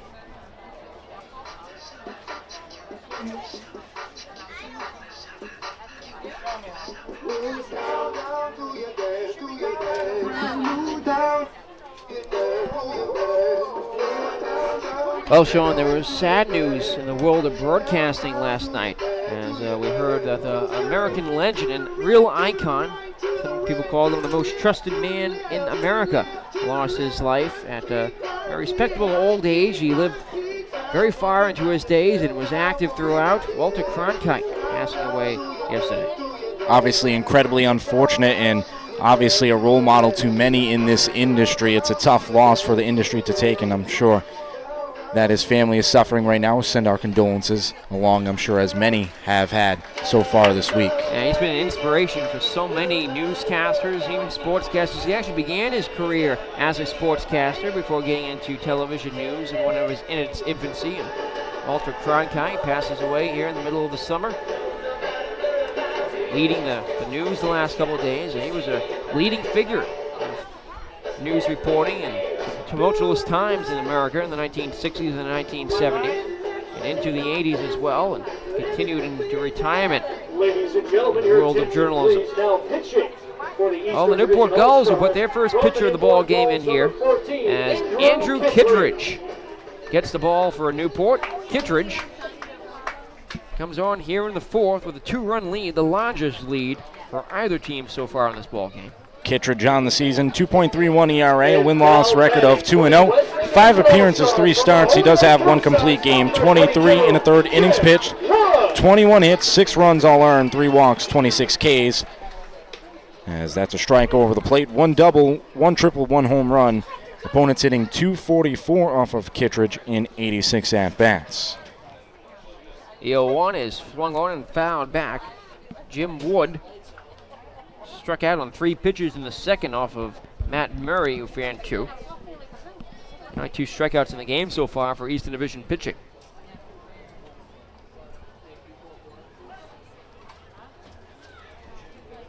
Kittredge takes his time and now throws the 0-2. Swung on, found over the screen and into the construction area at Holyoke High School behind us. Kittredge, a fastball, curveball, changeup, throws around 88 to 90. There's a lot of movement on his breaking ball as the 0-2 pitch is lined into right center field. In comes the left fielder, and it's going to be off the glove. Trey Dennis, he couldn't come up with it. Dennis making an attempt on the baseball out there in left field. He tried to dive for it, but made contact with the baseball, but couldn't come up with it. It was a tough play for the left fielder to make. Stumpo, as we'll reset the defense for you. Stumpo behind the plate. Bergman at 3rd. Featherston at short. Brady at 2nd. Waldrop at 1st. Dennis the 3rd. Mikowski and Gustafson left to center. John Schultz coming into pinch run for the left fielder Jim Wood. That's where Schultz will most likely end up playing defensively. Ground ball hit to the left side. Stabbed by Bergman. Throws to 2nd. Out there on the 1st. Not in time. They can't turn the double play, but the lead runner is retired on the fielder's choice, 5-6. So Schultz retired. At 2nd, Mike Fabiaschi, his first at-bat, swings out the first pitch and grounds into the fielder's choice to reach at 1st. Well, here comes Brendan Macias, who grounded out to 3rd to end the 2nd inning. Takes the first pitch strike. It's 0-1. Macias at 270, 2 homers, 11 runs batted in. That's here as the tying run at the plate. Kittredge, the 0-1 pitch. Skied back. The catcher giving chase. Stumpo watches it, laying out of play beyond the screen. Andrew Kittredge. 5 older brothers, or 5 older sisters, and 1 older brother, the youngest of 7 children. University of Washington, native of Spokane, Gulls recruit heavily from the Northwest Coast, particularly University of Washington and Washington State. The 0-2 skips in there for ball one. No chance for the runner to advance as he thought about going.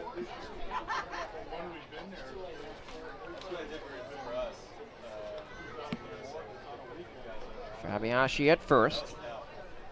Pitch. Breaking ball, misses. Count even at 2-2. One out here. We're in the fourth in the 2009 NECBL All-Star Game. 4-2 Eastern Division lead with the Western Division batting. 2-2. High for ball three. Macias not chasing the high fastball that time from Kittredge, and with Jason Hernandez on deck, Fabianski would take a longer lead at first. Andrew, annoying him, comes to the stretch at the belt and fires the 3-2 pitch. The runner goes. Swung on a miss, strike three. The throw to second, not in time. Stolen base for Mike Fabianski. It's the NECBL West first stolen base of the ball game, as Macias goes down by way of the K for Jason Hernandez. A gutsy play by Fabianski to try and sweep second base, as there were 2 strikes at the plate. That could have been a strike him out, throw him out, double play. We have a pinch hitter here for Jason Hernandez. It's a Danbury Westerner. That is number 15 for the Danbury Westerners. He'll stand in to begin things. First pitch to him is low, ball one. Runner at first here as the tying run, runner at second rather, as the tying run is at the plate. And Mike Amendola. The pitch from Kittredge. In there for a strike. Count evens at 1-1 on Amendola. Or rather, Clay Jones. The 1-1. Grounder towards the left side, and through the legs of the shortstop. Rounding third being waved home is Fabianski. He will score as the throw comes into the plate a little bit late, and it's 4-3. That'll be an error charge to the shortstop. Now, Taylor Featherston couldn't feel that one, went right through his legs. Looked like a Danbury Westerners jersey at first, but indeed it's Clay Jones, the catcher, coming in the other Vermont Mountaineers catcher, as the Western Division All-Stars catch a break on a slow grounder to Taylor Featherston. I'm sure he wants that one back. So he's second round to the top of the order, and Henry Dunn. First pitch to him is swung on, lifted up the first base line, giving chase is Ben Waldrop in foul territory. He runs out of room as it lands about 8 rows up in the bleachers.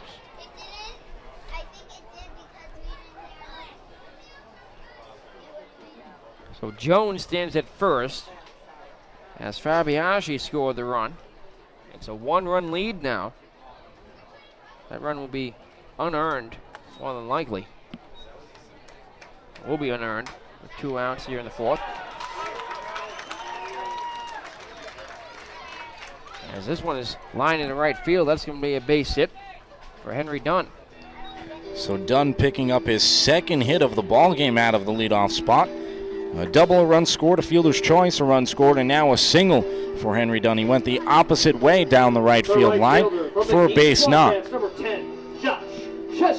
It's the 6th hit of the ball game so far for the NECBL West. As Josh Chester, Keene swap at bats with runners at first and second. He's been on base twice, a walk and a single. The pitch. Fastball's right down the middle. Paints it for a strike, nothing in 1. Chester at 370, second in the NECBL. Levels the bat as Kittredge comes to the set, stares at second and throws the 0-1. Swung on a miss. He chased a high changeup for nothing for strike 2. Jake Rosenbeck to follow. Barring any more pinch hitters here, it is Rosenbeck on deck, the hometown Blue Sox, formerly of Pittsfield. The 0-2. Ground ball right side, but foul. Stab behind the line by Ben Waldrop. Imagine with the defensive changes for the Western Division, Schultz would go into left field and Clay Jones would play catcher. That would be the most probable thing to happen defensively for the Western Division All-Stars. They still have another catcher on the bench. the 0-2. Sticking high and outside, ball 1.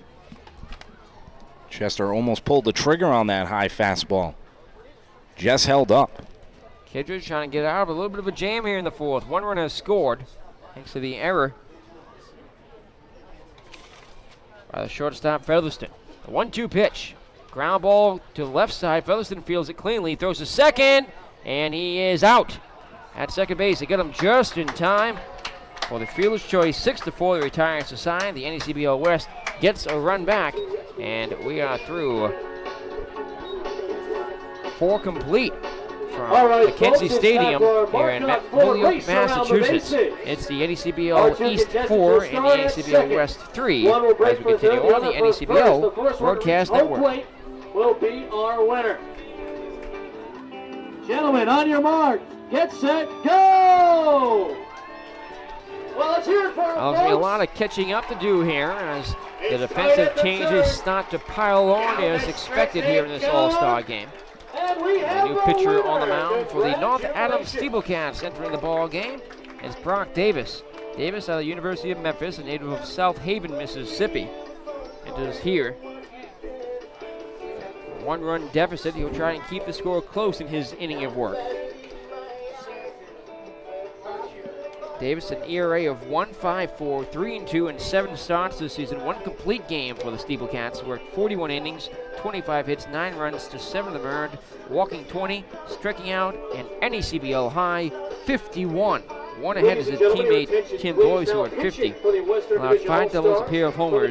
Opponents hitting just 177 against Davis, who, despite the high strikeout margin, can be wild from time to time. He's committed 3 wild pitches and hit 5 batters. He likes to work the breaking ball inside.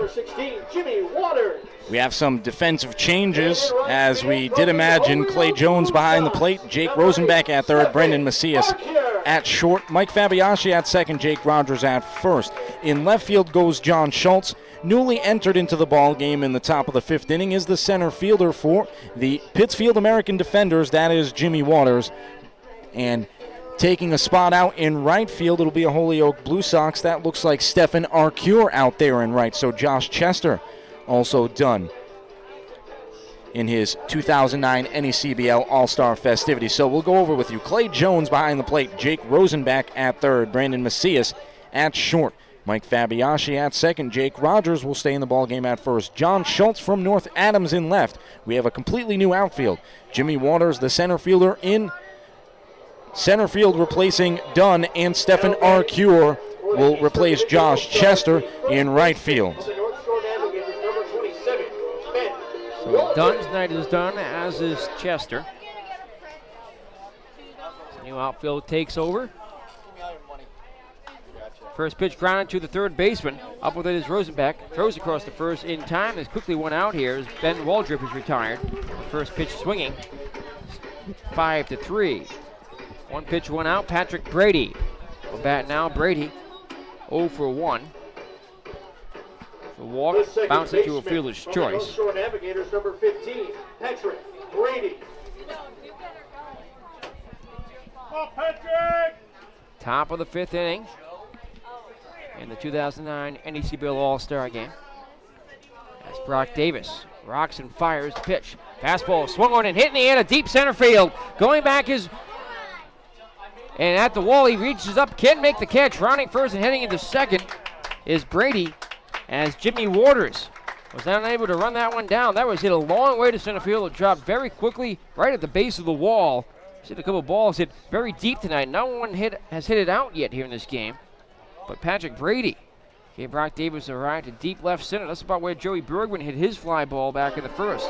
Well, there's a reason why Jeremy Kreisberg and I, the voice of the North Shore Navigators, is Jeremy Kreisberg, discussing earlier in the season why Patrick Brady could be an MVP candidate, showcasing it there with a deep double to left center field. Brady, who doubled 5 times in the regular season, or 4 times. As first pitch is low, ball 1 to Bob Stumpo. So we're not doing making changes. Brock Davis, the Steeplecat, checks the runner at second to Southpaw. First lefty of the game for either team, throws the 1-0 pitch, a fastball missing for ball 2. Stumpo fly to center in his lone plate appearance in the 4th. It's in for Cal Felix, who did not be a single back in the 2nd. From the stretch at the belt, the 2-0. It's taken low for ball 3. Aaron Westlake still in game, waits on deck in the DH spot.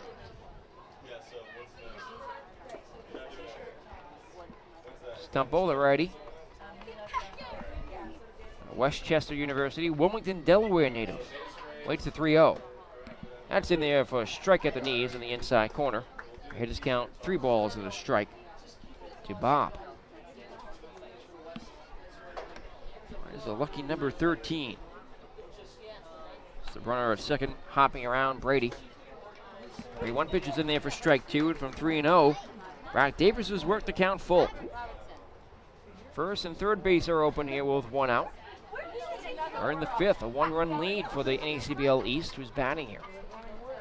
The 3-2 pitch. Swung on, hit up the first base line, and out of play. Stumble stays alive. Attention, please. Will all the mascots please meet up with Dave Sweeney behind the third base dugout? All the Mascots with Dave present Sweeney. here tonight Thank being you. called behind the first base dugout. What will be going on with them? There's supposed to be a mascot Olympics earlier tonight. I don't think it ever materialized.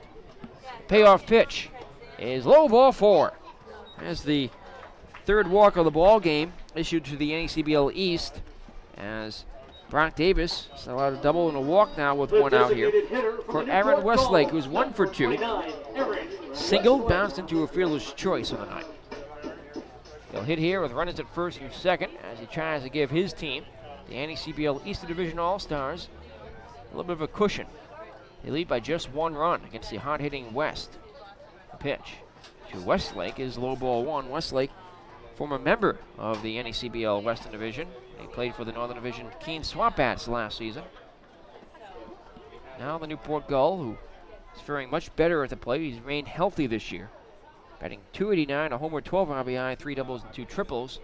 Takes the 1-0 pitch and hits it up the first base line, but foul.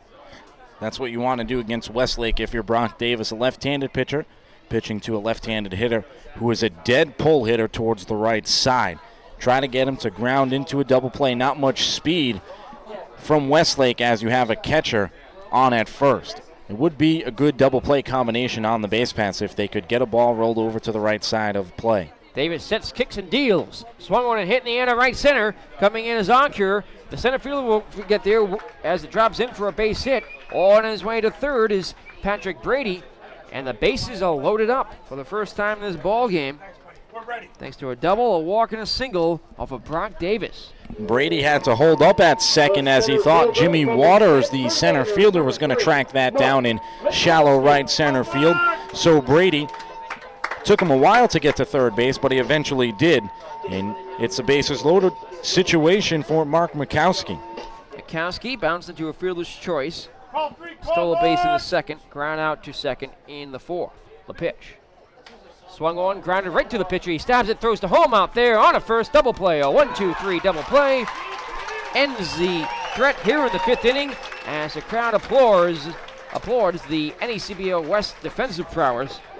The East does not score with the bases loaded and 1 out as Mikowski bounces into a 1-2-3 double play that ends the top half of the 5th. Through 4.5 from McKenzie Stadium in Holyoke, Massachusetts. It's the NECBL East 4 and the NECBL West 3 as we continue on the NECBL Broadcast Network. Stand located on the third base line. You can check out the reminder online at thereminder.com.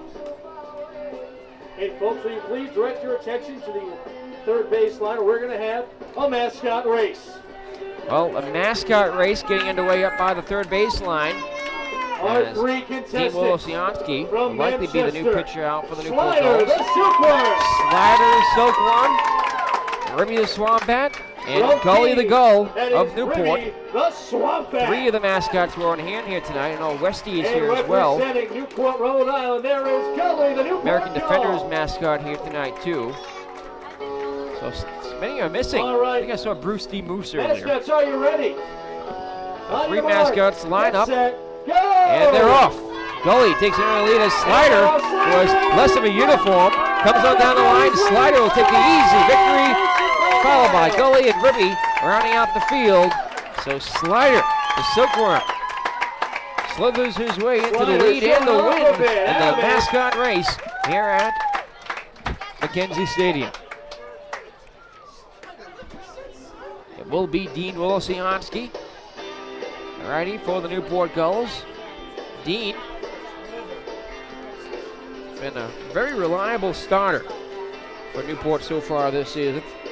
At 1.95 is ERA, 3-0 in 4 starts. He's worked 27 2/3 innings, 22 hits, 8 runs, 6 of them earned, walking 9, striking out 15, allowed 3 doubles. Opponents hitting .222 against Wolosiansky, who hails from Ohio State University, a redshirt sophomore from Uniontown, Ohio, 6'5", 225-pound big right-hander on the mound for Newport.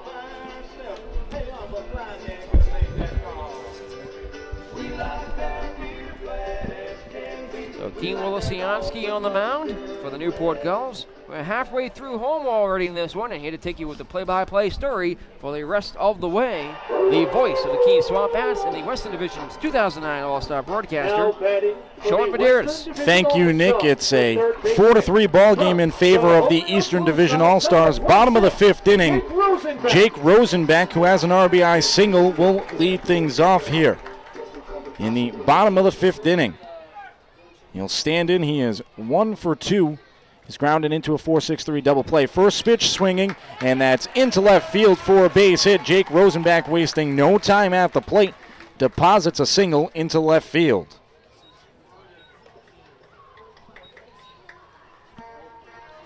As we will have some changes, looks like Chris Edmondson, from the Keene Swamp Bats, number 18. now positioned at the designated hitter spot, is Chris Edmondson. He will replace Casey Lytle on the night. Lytle was 0 for 2. So Edmondson stands in. He takes a pitch off the outside of the plate. It's 1-0. Edmondson on the season for the Keene Swamp Bats. 298, 25 of 84 at the plate, 2 homers and 7 RBIs. He has Rosenbeck on first, a 1-0 count. The pitch, that's taken off the inside corner. It's 2-0. Edmondson in the All-Star game for the second time of his career. With the Pittsfield Dukes, he was in Torrington last season. 2-0 count to the plate.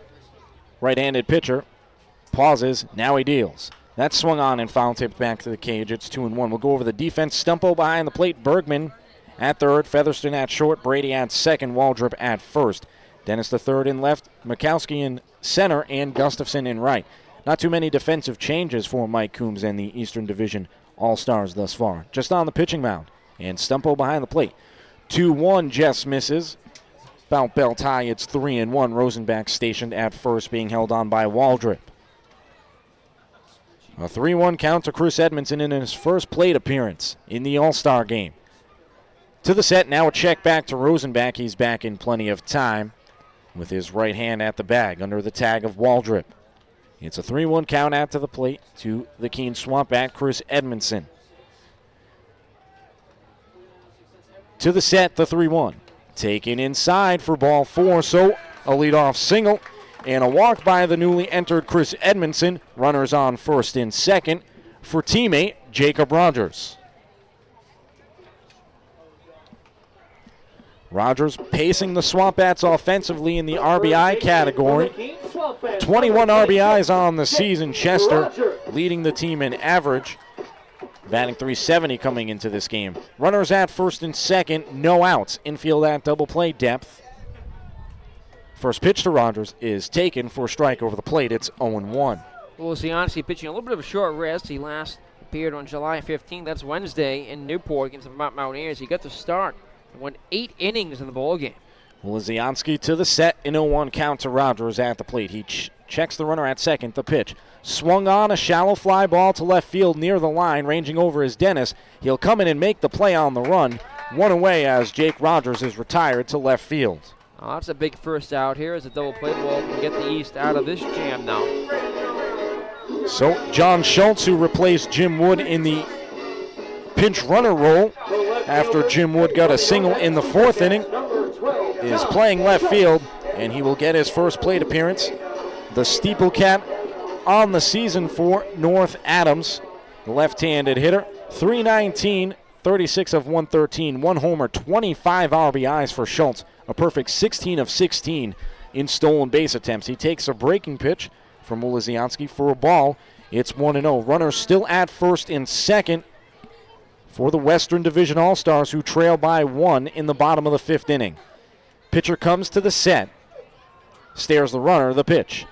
Breaking ball misses upstairs. Looked like the changeup from the right-handed pitcher. It's 2-0, and now Bob Stumpo will come out to talk to the pitcher, Wolizianski, on the hill.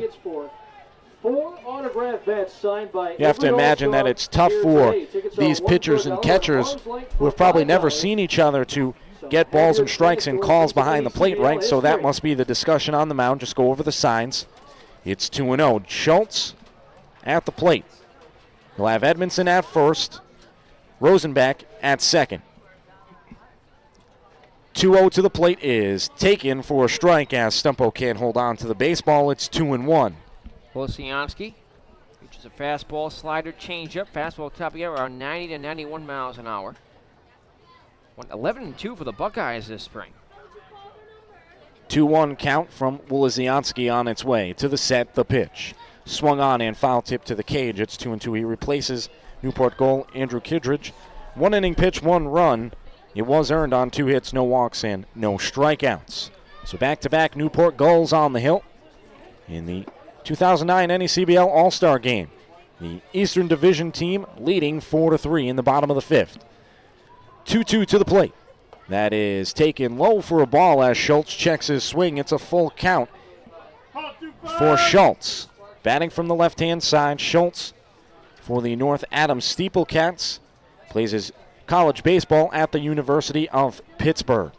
He's got a full count at the plate. Wolizianski to the set. The payoff pitch. Taken for ball 4, so the bases are loaded for the Western Division All-Stars, and Mike Fabiaschi will step up to the plate. Now batting, the second baseman. Tying run 90 feet away. The go-ahead run at second here. A basic to easily give the Western Division would-be their second lead of the night. The West team has speed on the base pass. Rosenbach would score easily on a single. Edmondson from second has speed, should score. That's a strike over the plate to Fabiaschi, who reached on a fielder's choice, had a stolen base, and came around to score in the 4th inning. He's up at the plate in 0-1 count. Replaced Corey Figueroa in this contest. The 0-1 misses low. It's 1-1 the count. So the Western Division All-Stars starting in the bottom of the 5th inning, being very patient. The innings prior to that, they were very aggressive at the plate. So bases loaded situation, a double play out of this inning is Wolizianski. The count even at 1 ball and 1 strike. Fabiaschi takes it away for a ball. It's 2-1. It's almost a whole new team now, with the 6 replacements thus far in the starting 9. Only Rogers, Rosenbach, and Macias have not been replaced in the starting lineup. 2-1 offering from Wolizianski, taken inside as Fabiaschi, the right-handed hitter, barrels out of the way. It's 3-1 and in danger of walking his 3rd batter in his inning so far is Wolizianski. A huge pitch right here in this ball game. Nowhere to put Mike Fabiaschi at the plate. Hitters count 3-1. Swung on and spoiled towards the right field stands over here near the press box. It's 3-2. Haven't seen one hit into the stands in front of us yet. They've all gone over our heads.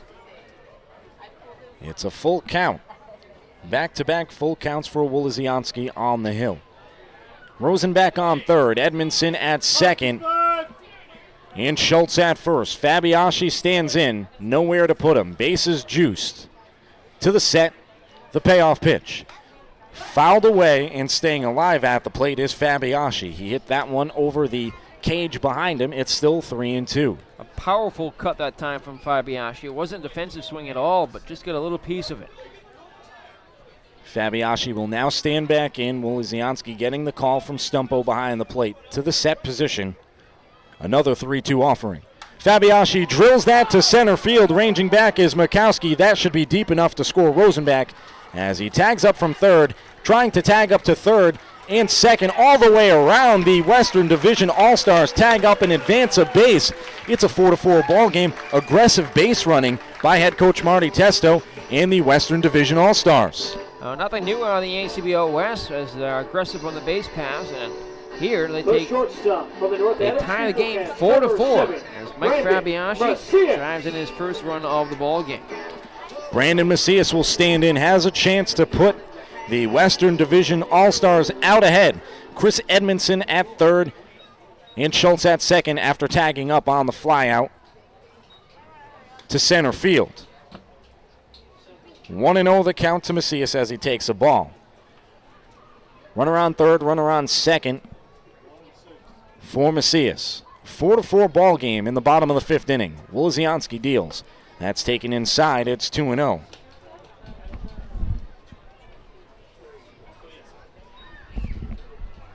Two outs in the inning, a 2-0 count to the shortstop Brandon Macias. He's 0 for 2 with a strikeout and a ground out to third. That being to Joey Bergman. The 2-0. Swung on and foul tipped out of play. It's 2-1. So Wolizianski giving up the tying run in the bottom of the fifth inning. The Western Division All-Stars have scored a run in every inning but the second. The Eastern Division All-Stars, a pair of runs in the second inning and the fourth, totaling their scoring here in the bottom of the fifth. 4-4 ball game. The 2-1 to the plate. Swung on and hit to right field. That's going to be a fair ball down the line. 1-1 real score. Schultz rounding third. It's a 6-4 lead for the Western Division All-Stars on a 2-out, 2 RBI single off the bat of Brandon Macias towards the opposite field. A big hit from Macias gives the Western Division their first lead since the first inning. They initially took a 1-0 lead before the East roared back to score 2 times in the top of the second. Now they have their largest lead of the ball game. So the tag up on the sac fly RBI off the bat of Mike Fabiashi by Edmondson to third and Schultz to second pays off. First pitch into Clay Jones is on the inside corner for a strike. It's 0-1. Brandon Macias coming through with the insurance 2 RBI single there and the go-ahead run. 6-4 the score now, bottom fifth. Clay Jones, a grounder back to the pitcher. Wolizianski takes it himself, will throw to first. An easy play for the pitcher to make a 1-3 putout.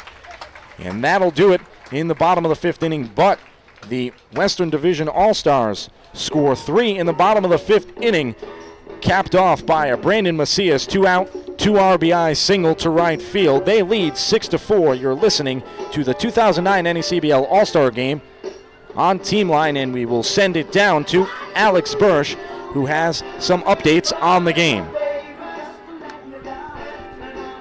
And so as we are in the middle of the fifth inning, going on to the sixth inning, just want to talk quickly that I just talked to one of the members of the entire skills competition of the day, and his name is Jacob Rogers. And Jacob Rogers, if you did not know it, he won the Home Run Derby here in Holyoke, and that's not an easy feat. It's not exactly a bandbox here. Down the lines, it's 327, and in the holes, it's almost 380.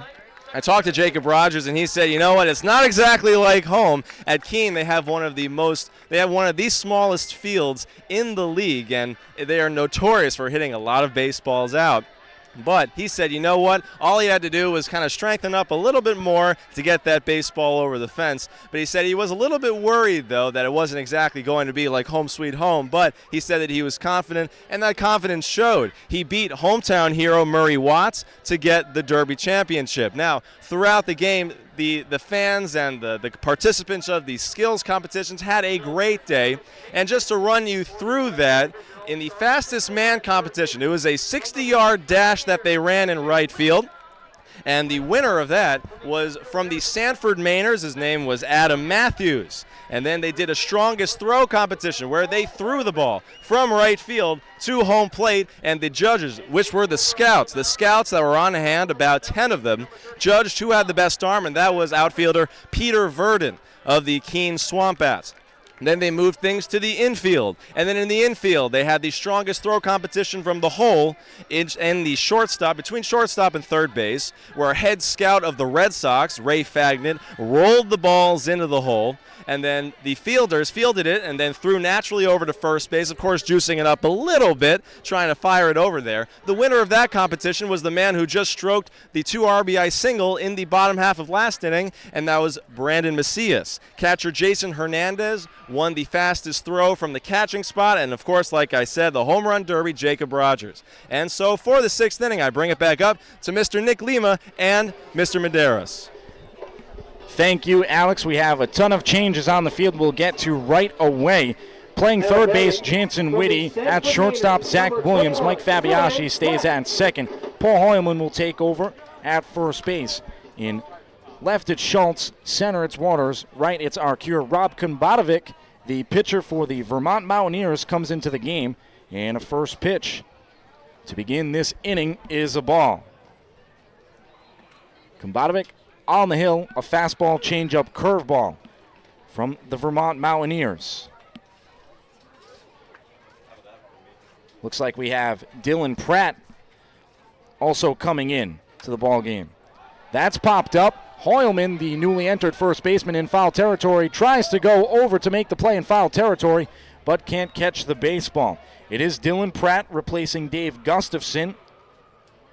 At the plate, it's a 1-2 count to Pratt, who will assume the position in right field. Pratt on the season for the Sanford Mainers so far this season.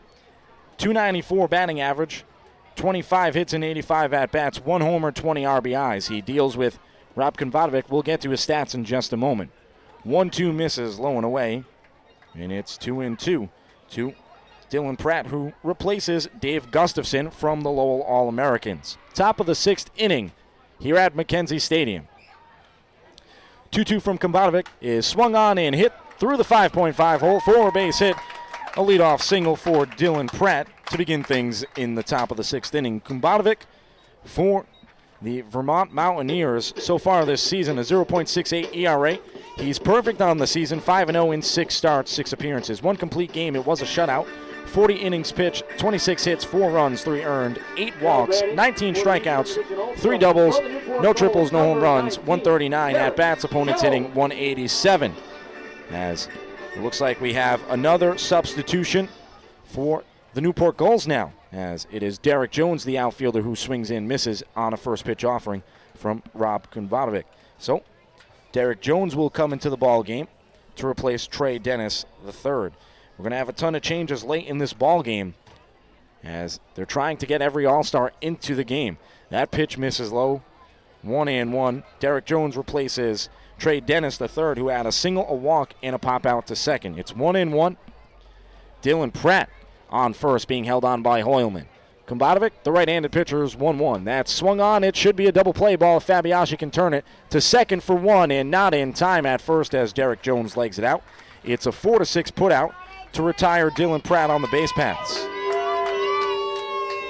Reaching on a fielder's choice is Derek Jones, the outfielder from the Newport Gulls. So Rob Kombadovic, a fastball change curveball. He has good command on the mound, does Kombadovic.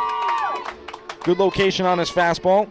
Changeup is his pitch out to lefties. Curveball out to righties. Has good sink on his fastball. Framed by Clay Jones, his teammate catcher behind the plate. But it's a ball.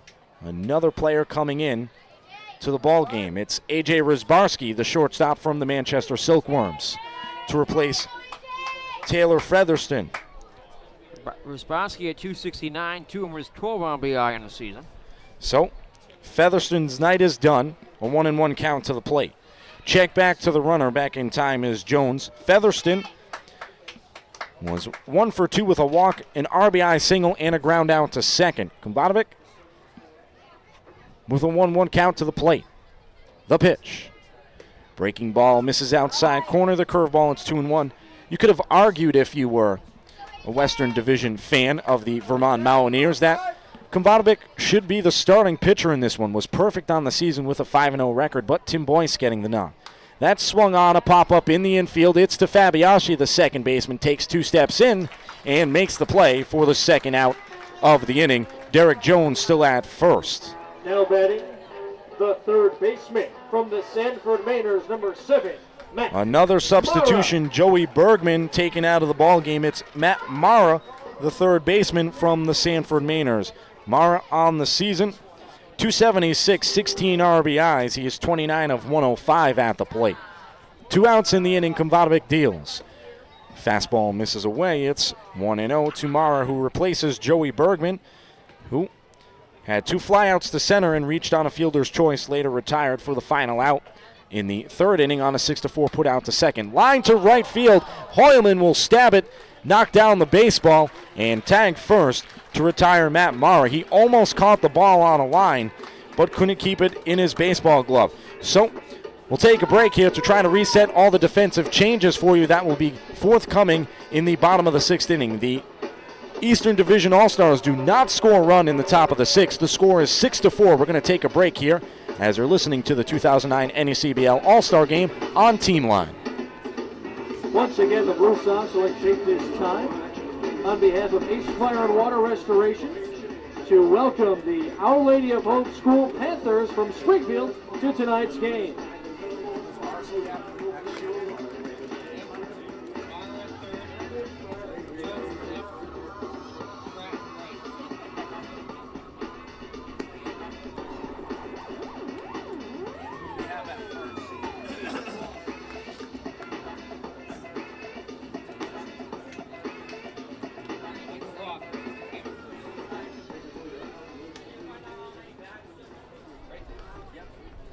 All right, folks.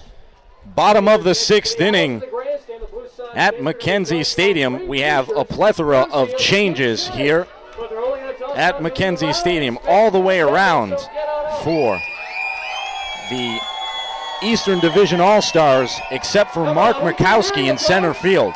So we have Bob Stumpo behind the plate, Matt Maurer at third, A.J. Rozbarski at short, Greg Garcia is playing second.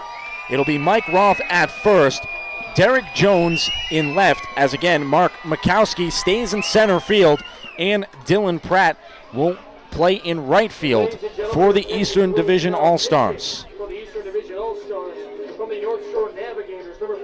And there is a change on the mound. Jeff Tardif will come in for the North Shore Navigators, relieving Dean Wolozinski, who pitched an inning, gave up 3 runs, all earned, 2 hits, 2 walks. So plenty of changes here. Jeff Tardif on the hill. We have a new batter at the plate. It's the Pittsfield American defender, Jimmy Waters. Jimmy Waters coming in, replacing Henry Dunn. This is his first at-bat. Henry Dunn, as that pitch is swung on and missed. It's a strike. It's 0-1. Henry Dunn, a fielder's choice, a run scored, a double, a run scored, and a single at the plate out of the leadoff spot. 0-1 the count to Waters, the pitch. A grounder to the shortstop, Rozbarski on the run. The throw across his body is offline to the first baseman. It gets into right field. Now Garcia covering to second. They have Waters held up. It's a pickle. And the tag is applied by Rozbarski for the first out of the inning. That'll go, let's see, 6-4 to 6. I think the first baseman may have touched the baseball, so go 6-3 to 4-6 for the putout. Add in Michael Roth. So 1 out as Jimmy Waters is retired on the elongated play. So Stefan Arcure will get his first plate appearance for the Holyoke Blue Sox at home at Mackenzie Stadium. He replaces Josh Chester of the Keene Swamp as a fielder's choice, a single and a walk for Chester. First pitch from Arcure to Arcure is a ball. It's 1-0. Tardif on the hill, pitcher for North Shore. Swung on and hit to left center field. Ranging over is Murkowski in the gap, and he makes the play for the second out of the inning. F8 for the second out. So we have an official scoring on the play. E6, 4-6. Is that right, Nick? E6, and the play goes 6-4 to 6. E6, then 6-4-6 for the first out. Second error of the ball game. Jansen Whitty takes a strike over the plate. It's 0-1. Whitty had a 13-game hitting streak this season for the Vermont Mountaineers. Swung on, foul down the third base line. It's 0-2. Jansen Whitty, Vermont Mountaineer, batting on the season for the Mountaineers so far. Above 300 is Jansen Whitty. Struggled in the beginning of the season until he ripped off that 13-game hitting streak. The pitch to Whitty is taken low and away, and it's a 1-2 count. Whitty at 303, 2 homers, 15 runs batted in, 5 doubles in the season, 13 walks. The pitch is taken low and away off the plate. It's 2-2. So Whitty stands in from the right-hand side, replacing Jake Rosenbach, the third baseman from the Blue Sox. The pitch to the plate is taken off the plate. It's ball 3. So a full count for Jansen Whitty, the third baseman. Whitty, a redshirt at TCU, his first overnight stay as a college player came this season at Danbury as the Mountaineers had to stay overnight. Foul tipped back to the cage, and staying alive is Whitty. Again, a 13-game hitting streak. Kyle Doro saying before the game that Whitty has been the perfect complement to the leadoff hitter for the Vermont Mountaineers, that being Henry Dunn, who led things off in the All-Star game tonight. And he had 2 runs scored in a double and a single. A full count to the plate to Jansen Whitty, the pitch. Swung on, popped up out of play over the press box. It's still a full count. So Whitty hacking at the plate. It looks like Chris Edmondson will stay in the designated hitter role. He is taking his hacks on deck. Whitty from Arlington, Texas. Plays his college baseball at Texas Christian. Tardif's payoff pitch.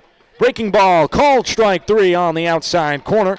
And that'll end it for the Western Division All-Stars in the bottom of the 6th inning.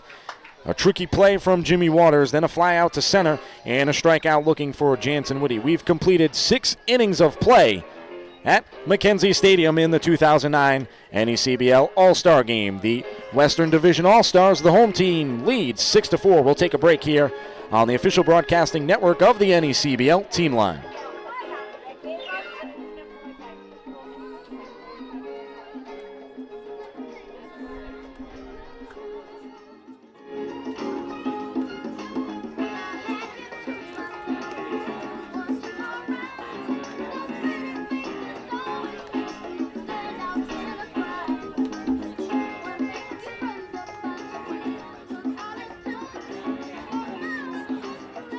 Ladies and gentlemen, your attention, please. Now pitching for the Western Division All-Stars from the Keene Swampettes, number 18, Peter Verdick. And now pitching from the Pittsfield American Defenders, number 50, Robert Young.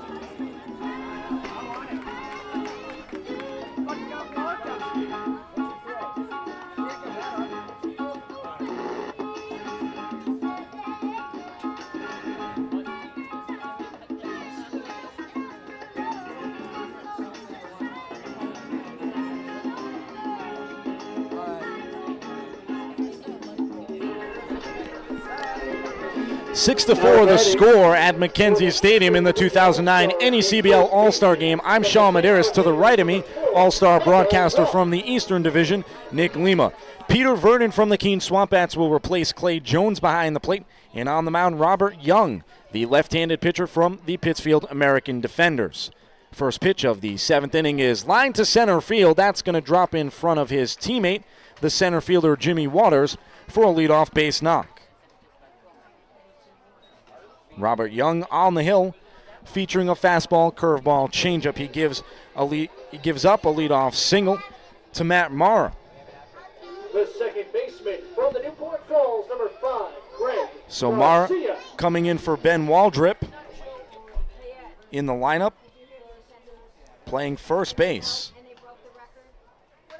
A leadoff single, and it's a strike at the plate to Greg Garcia, who has replaced Patrick Brady in the lineup at second base.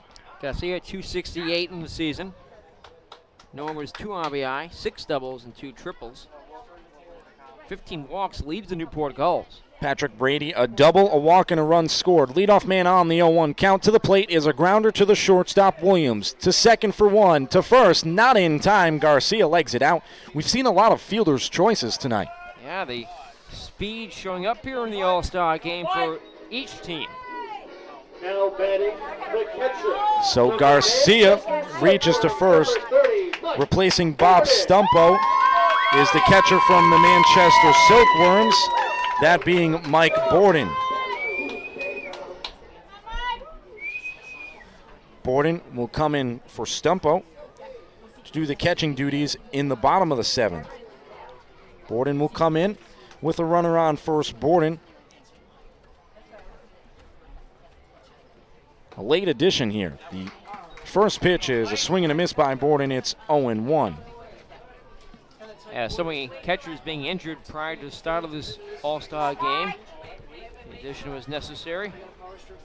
0-1 to Borden. Foul tipped back to the cage. It's 0-2. Borden on the season batting .205, 15 hits and 73 at-bats, 2 doubles, 5 RBIs. He's got a runner on first in Garcia, the Newport Gull.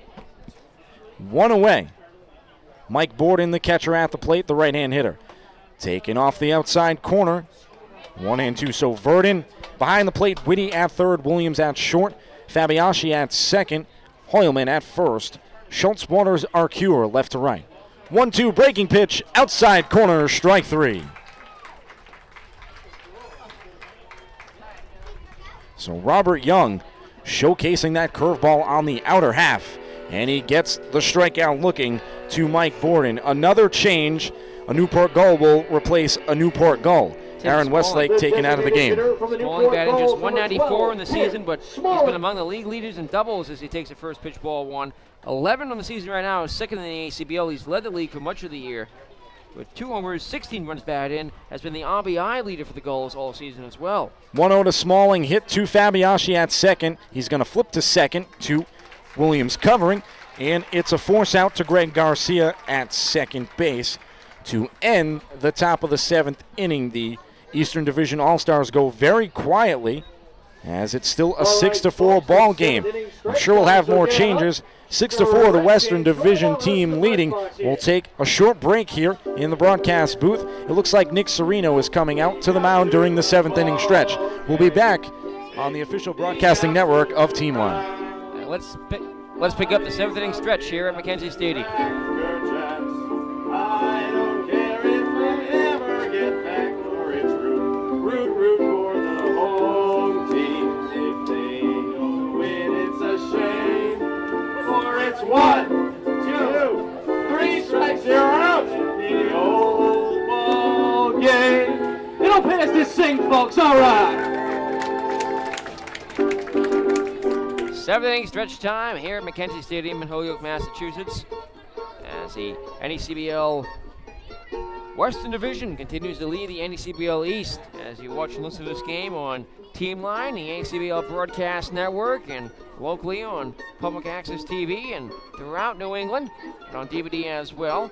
This game being brought to you today by our all-volunteer crew from the Newport Gulls Broadcast Network, our director and executive producer, Tom Lima, our associate producer, Drew Tanner, our on-site engineer, Hayden James, and crew helping us from the Holyoke Blue Sox organization tonight as well. Nick Serino will take the mound for the Eastern Division All-Stars. Serino on the season for North Shore has been stellar. Nick Serino, for Lowell, that is. Serino, 1.99 ERA, a win-loss record of 2-2. 6 appearances, 6 starts, 1 complete game, 1 shutout, 40.2 innings pitched, 26 hits, 11 runs, 9 earned, 18 walks, 45 strikeouts, 2 doubles, no triples, no home runs, 139 at-bats, 187 average. Serino wearing a hat today during the Basketball Hall of Fame festivities. It was kind of funky looking, but if you're as good as Nick Serino, you can pull it off. The left-handed pitcher will come to the mound in the bottom of the 7th inning. Chris Edmondson to lead things off for the Keene Swamp Bats and the Western Division All-Stars. He takes a first pitch fastball from the left-handed hurler. It's 1-0. 1-0 the count from Sereno, the pitch. That swung on and popped out of play towards the left field side. It's 1-1 the defense. Mara at third, Rosbarski at short, Garcia at second, Roth at first. Borden behind the plate, he's newly entered. Jones in left, Mikowski in center, and Pratt in right. 1-1 is low to the plate. It's 2-1. So Sereno working a 2-1 count to Chris Edmondson.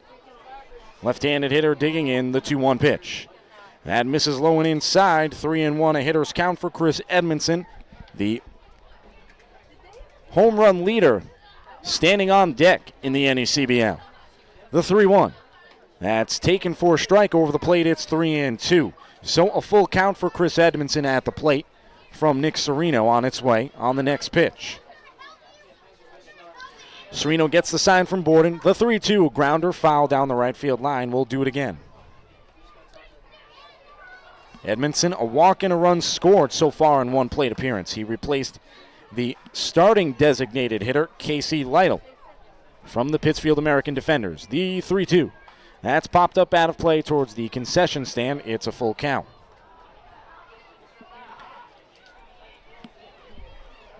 Full count on the mound. Sereno dealing to Chris Edmondson. Sereno getting the sign. The payoff pitch. Grounder, high chopper past the pitcher. He's going to gather it. The throw to first in plenty of time. A strike from Sereno, and it's a 1-3 ground out for Chris Edmondson.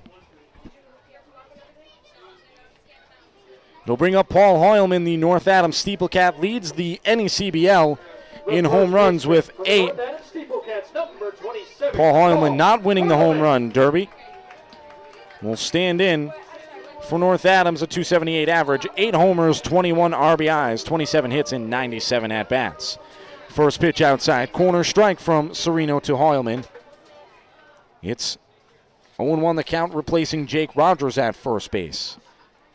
The pitch is swung on and missed, 0-2 in the hole. A beautiful breaking pitch by Sereno on the mound that had Hoylman way ahead. 0-2 the count to Hoylman. Sereno getting the sign from Borden. A long stare. He finally agrees. The 0-2. Taken away for a ball. It's 1-2. Teammate John Schultz standing on deck. Batting behind Paul Hoylman now. The 1-2 offering. Skips in the dirt. A nice block by Borden behind the plate. It's 2-2. So Hoylman from the right-hand side dealing with Sereno, the left-handed pitcher. Hoylman has hit lefties well this season. Swing and a miss, strike 3. Hoylman shortened up his swing, but it didn't matter as Sereno blows the fastball by Hoylman for the second out.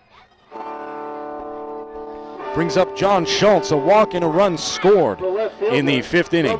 The Western Division All-Stars leading this contest 6-4 in the bottom of the 7th inning. Nick Sereno on the mound. 2 outs in the bottom of the 7th. A lefty-lefty matchup. Schultz waves the bat. He's ready. The pitch. That's taken off the inside corner, fastball. 1-0. Still looks like Mike Fabiaschi stands on deck for the West team. The 1-0 pitch. Swung on and missed. It's 1-1. Schultz couldn't catch up to Sereno's fastball. Lights completely on. It's dark here at McKenzie Stadium. A 6-4 lead for the Western Division All-Stars. 1-1 taken low. It's 2-1. 2 outs in the inning. Chris Edmondson grounding out to Sereno 1-3. And Paul Hoylman on a 2-2 pitch striking out swinging.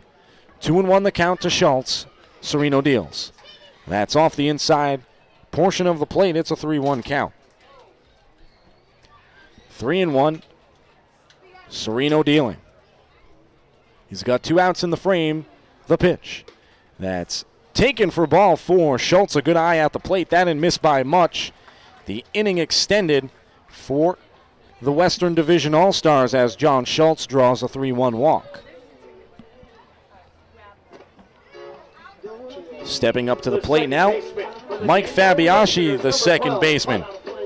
He replaced Corey Figueroa at second base. A fielder's choice, stolen base, and a run scored. And a sac fly RBI. Check back to Schultz at first. And he's back in plenty of time. Be interesting to see if Schultz takes off on Borden. Schultz on the season, 16 of 16 in stolen base attempts.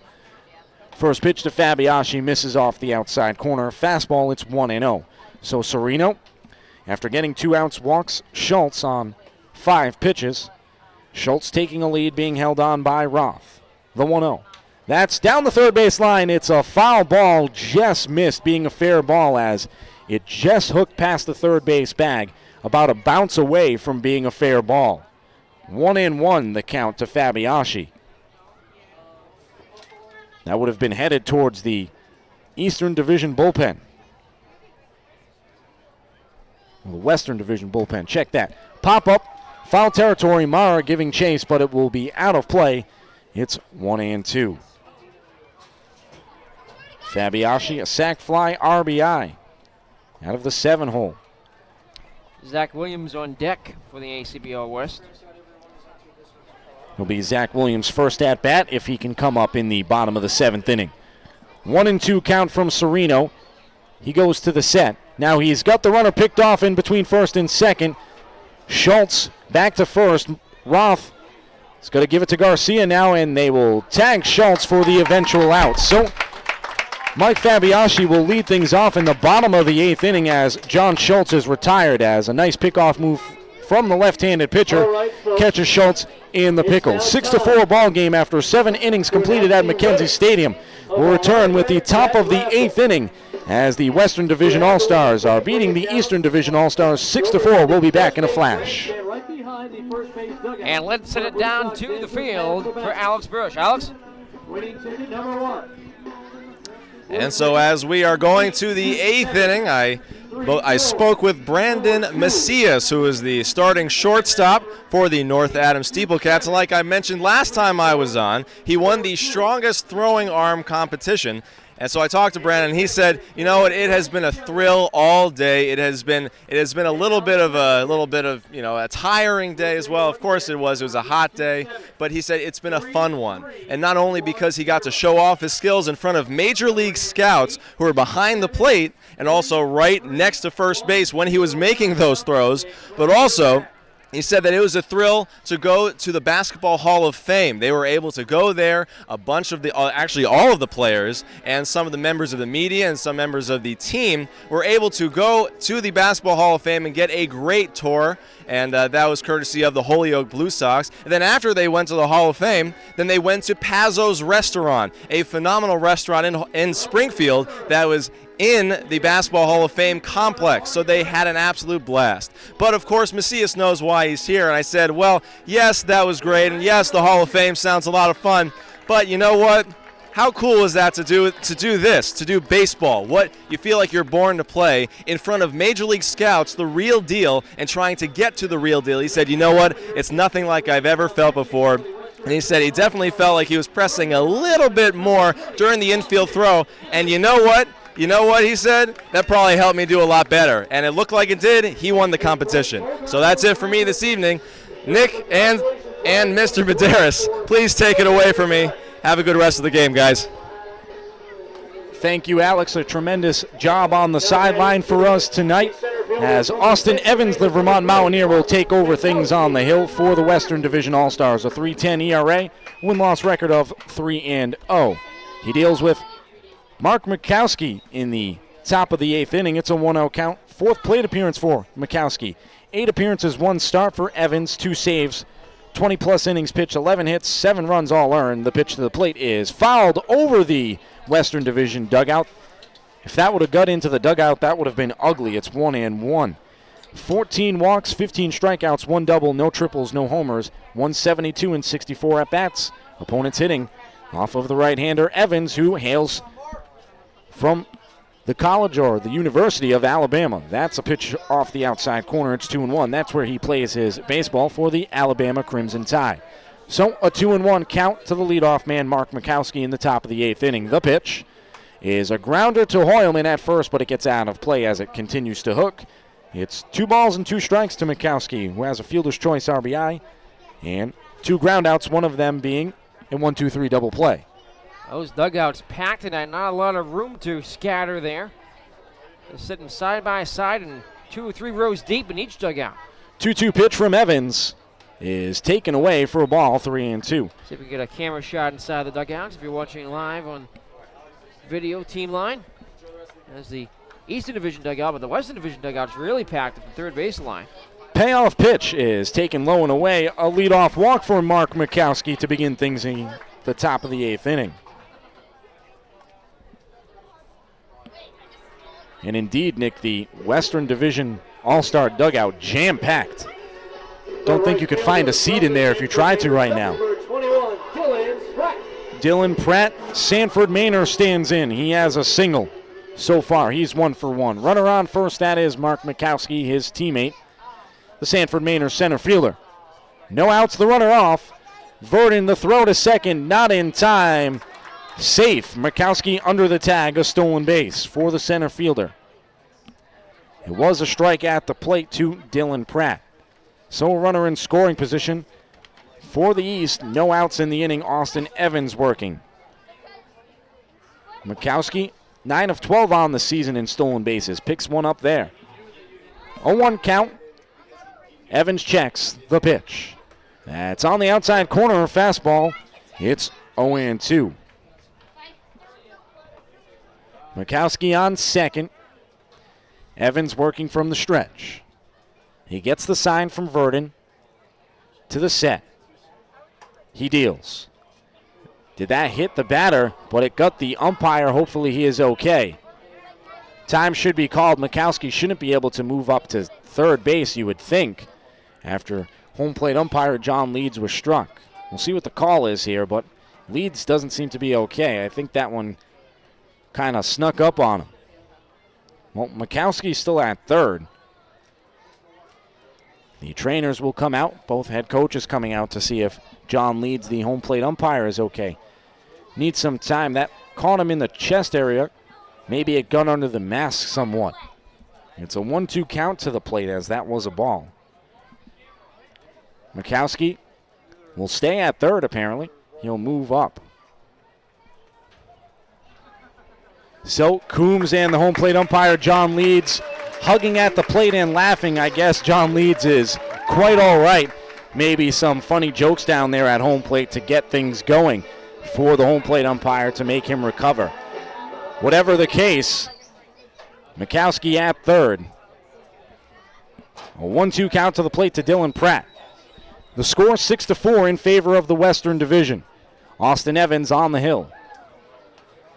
Pratt, the right fielder in this contest, awaits a 1-2 pitch. That's hit towards Fabiashi at second. That'll bring the run home. And out at first is Dylan Pratt on the RBI groundout. 6-5 now the score. At McKenzie Stadium, it's a close contest between the Western Division and Eastern Division teams. 6-5.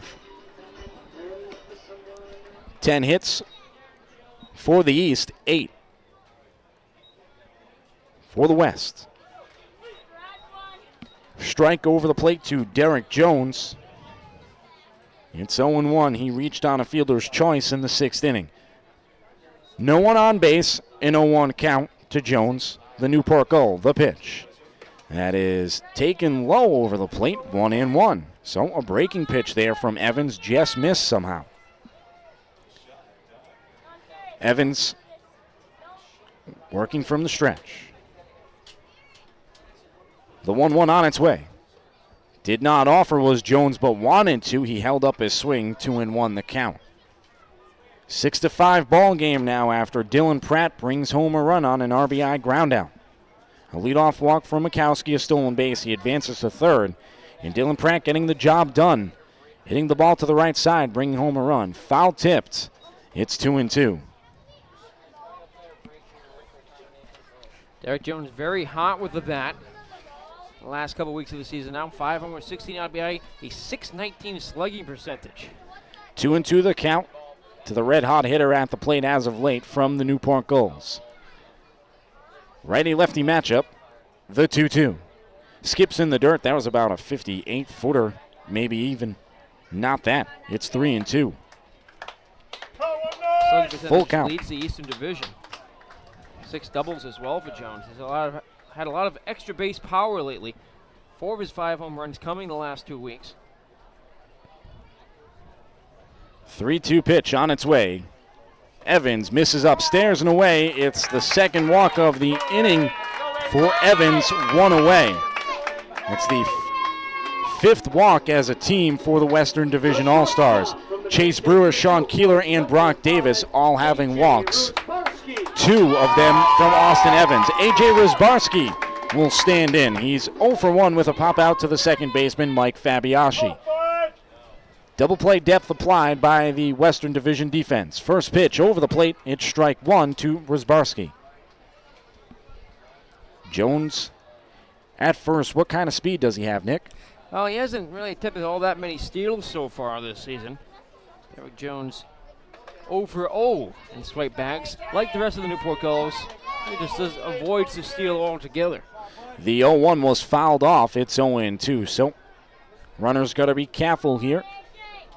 A double play could end this frame and keep it a 6-5 ball game. The Keene Swamp Bat closer and closer for the Western Division All-Stars, Ricky Rogers, getting loose down the left field line. That's foul tipped.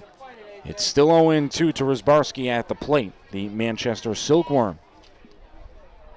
Batting .269. Leads his team in RBIs with 12. He's the only player for the Silkworms to have double-digit RBIs on the season. 8 for Travis Higgs. That's second place. Check back to the runner, and Jones back in time. So still an 0-2 count. It'll be the fourth pitch to the plate to Rizbarski, the right-handed hitting. Silkworm shortstop, the 0-2. That's bouncing in the dirt. Verdon, a nice play behind the plate. It's 1-2. Verdon getting the start behind the plate, or getting into the All-Star game. He's going to catch back at Georgia later this year when he returns to Georgia. But he did not even catch in spring season. He caught in fall ball. So this is pretty much brand new to Peter behind the plate. 1-2. Ground ball down the first base line. And it's an out for Rizbarski, but he advances the runner. It was an excuse-me swing off the bat of Rizbarski. It's a 3 unassisted as Paul Hoylman was covered. Well, this may be the last big opportunity for the Eastern Division in this one. They can't get the tying run across here. We're facing some tough closers in the 8th and 9th innings. I'm sure Peter Verdon's grandfather is listening to this game as Peter is playing, but he would listen anyway because the Keene Swamp Bats are playing. The first pitch is grounded to Fabiasci at second. The throw over to Hoylman is in time to retire the side and keep it a 6-5 ball game in favor of the Western Division All-Stars. Grounding out there was Michael Roth, or Matt Mara, check that. So that'll do it in the top of the 8th inning. A run comes across, though, for the Eastern Division All-Stars. Back to what I was getting at, Nick. Trying to thank Mr. Verdon's grandfather, as we were in the press box when we were playing Vermont Mountaineers. He kind of didn't know who I was at the time, so he was talking to Kyle Doro of the Vermont Mountaineers, saying that I did a good job, but he thought that was me, the GM from Vermont. Brian Gallagher heard this, decided to vote for me as the Western Division All-Star broadcaster, so I'm thanking Peter Verdon's grandfather for that. Somehow you helped me get into the booth tonight, so thank you. Stroke of luck, I guess. Yes, it was. Blue ticket, number 827-273. It was Mike Roth, the Coming up to the press box and claiming ground the out prize. Number again to is end the inning. 827. It's the bottom of the 8th inning, a 6-5 ball game, the Western Division All-Stars leading. It looks like we have a new pitcher on the mound for the Eastern Division All-Stars. That looks like a New Bedford Bay Sox, and it looks like Brian Stroud. Brian Stroud enters an ERA of 2.08, 2-1 in 7 starts this season. He's worked 43 and a third innings, 35 hits, 15 runs, just 10 of them earned, walking 11, striking out 34, 10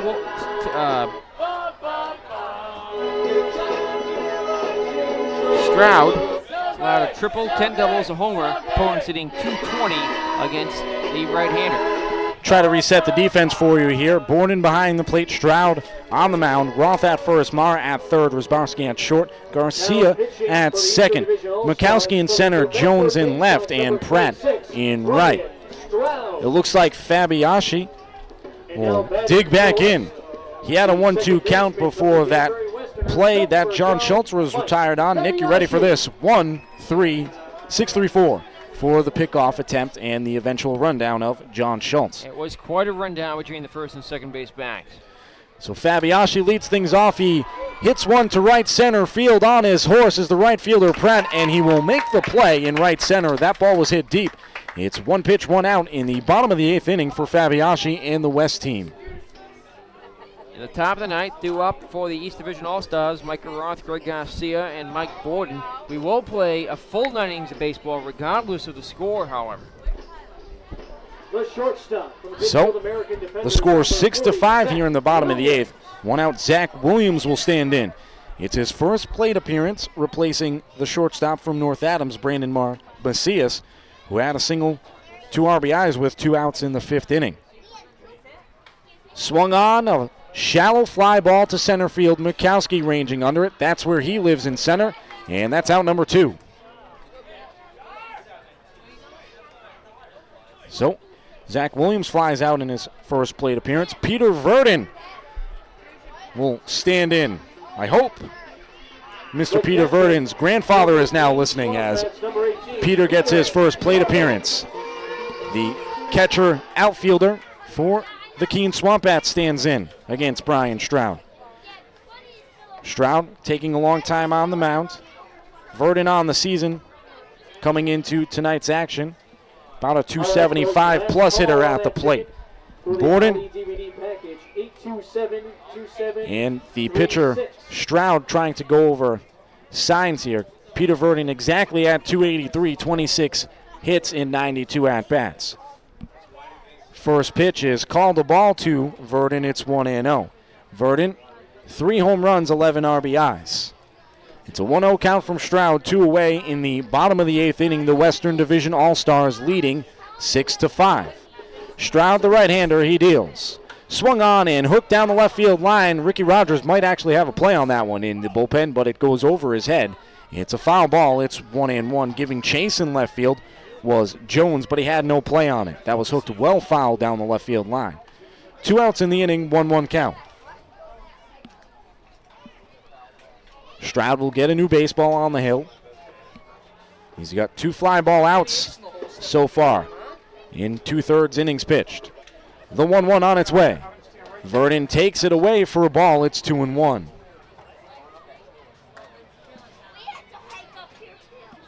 Verdon, who won the outfield throwing contest by a country mile, takes the 2-1 and swings and misses. It's 2-2.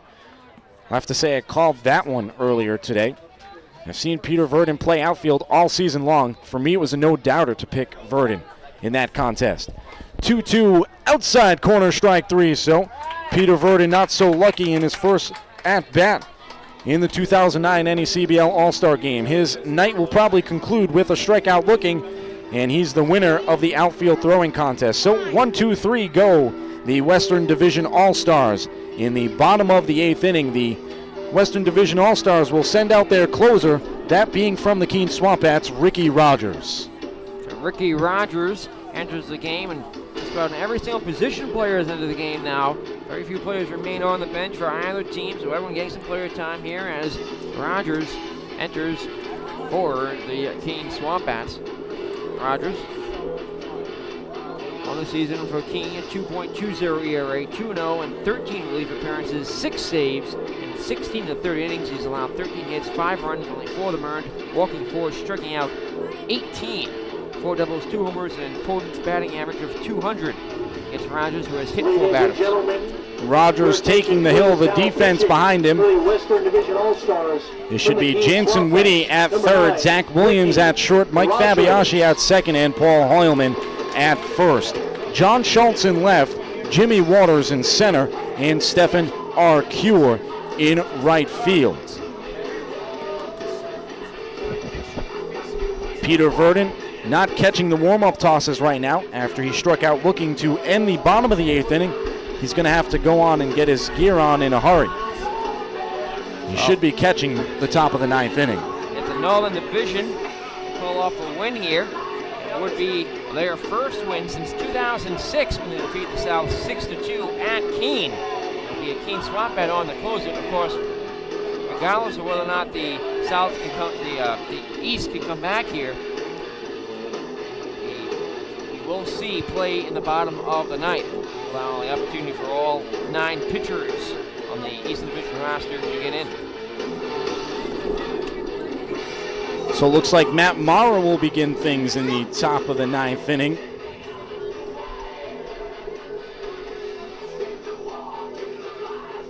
And then it should be Borden to come back in.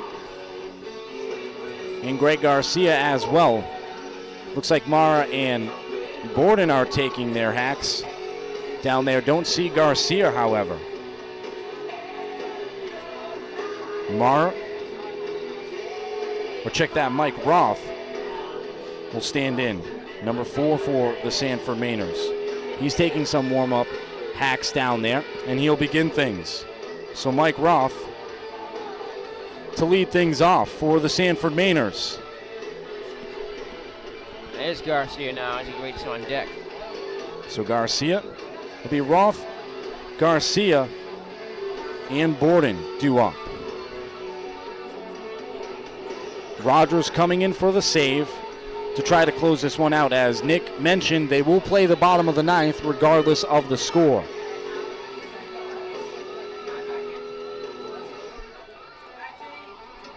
So Mike Roth will stand in to lead things off. From the Sanford Mainers, number 4, Michael Roth.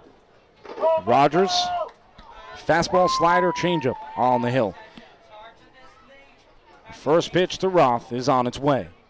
That misses off the inside corner of the plate. It's 1-0. And the ball gets into Zach Williams' gloves at short as Peter Verdon overthrew Ricky Rogers. Roth on the season for Sanford, 261. 11 doubles, 17 RBIs, and 1 homer. First pitch, or second pitch, is grounded to Hoylman through Fabiashi and Hoylman, and it's a base hit for Roth to begin things here in the top of the 9th inning. The tying run is on first, the go-ahead run in the bat of Greg Garcia. Well, the Eastern Division not out of this yet. It's been a high-hitting game for both From the teams. Newport Gulls, number 5, Greg Garcia. That's the 11th hit of the ball game for the NECBL East. 6-5 the score. Rogers on the hill, trying to close the door in the top of the 9th.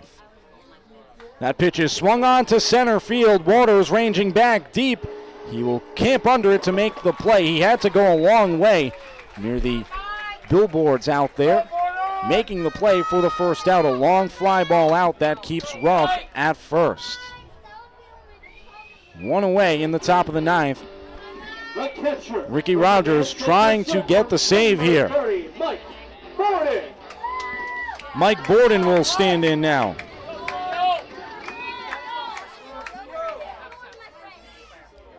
Righty-righty matchup. Rogers to the set. The pitch. That's taken on the outside corner for a strike. It's 0-1.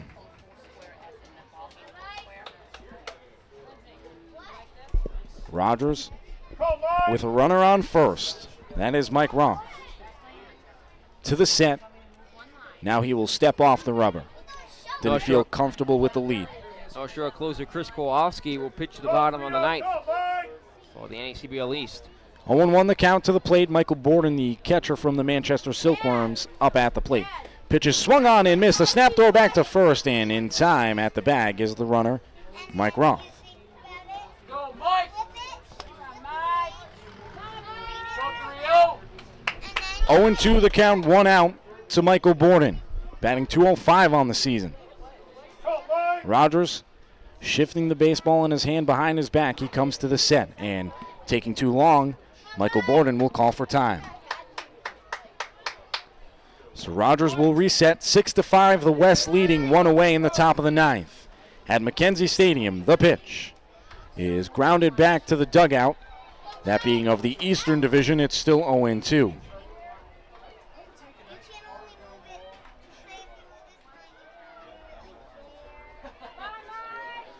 To the count. Playing with the rosin bag is Ricky Rogers.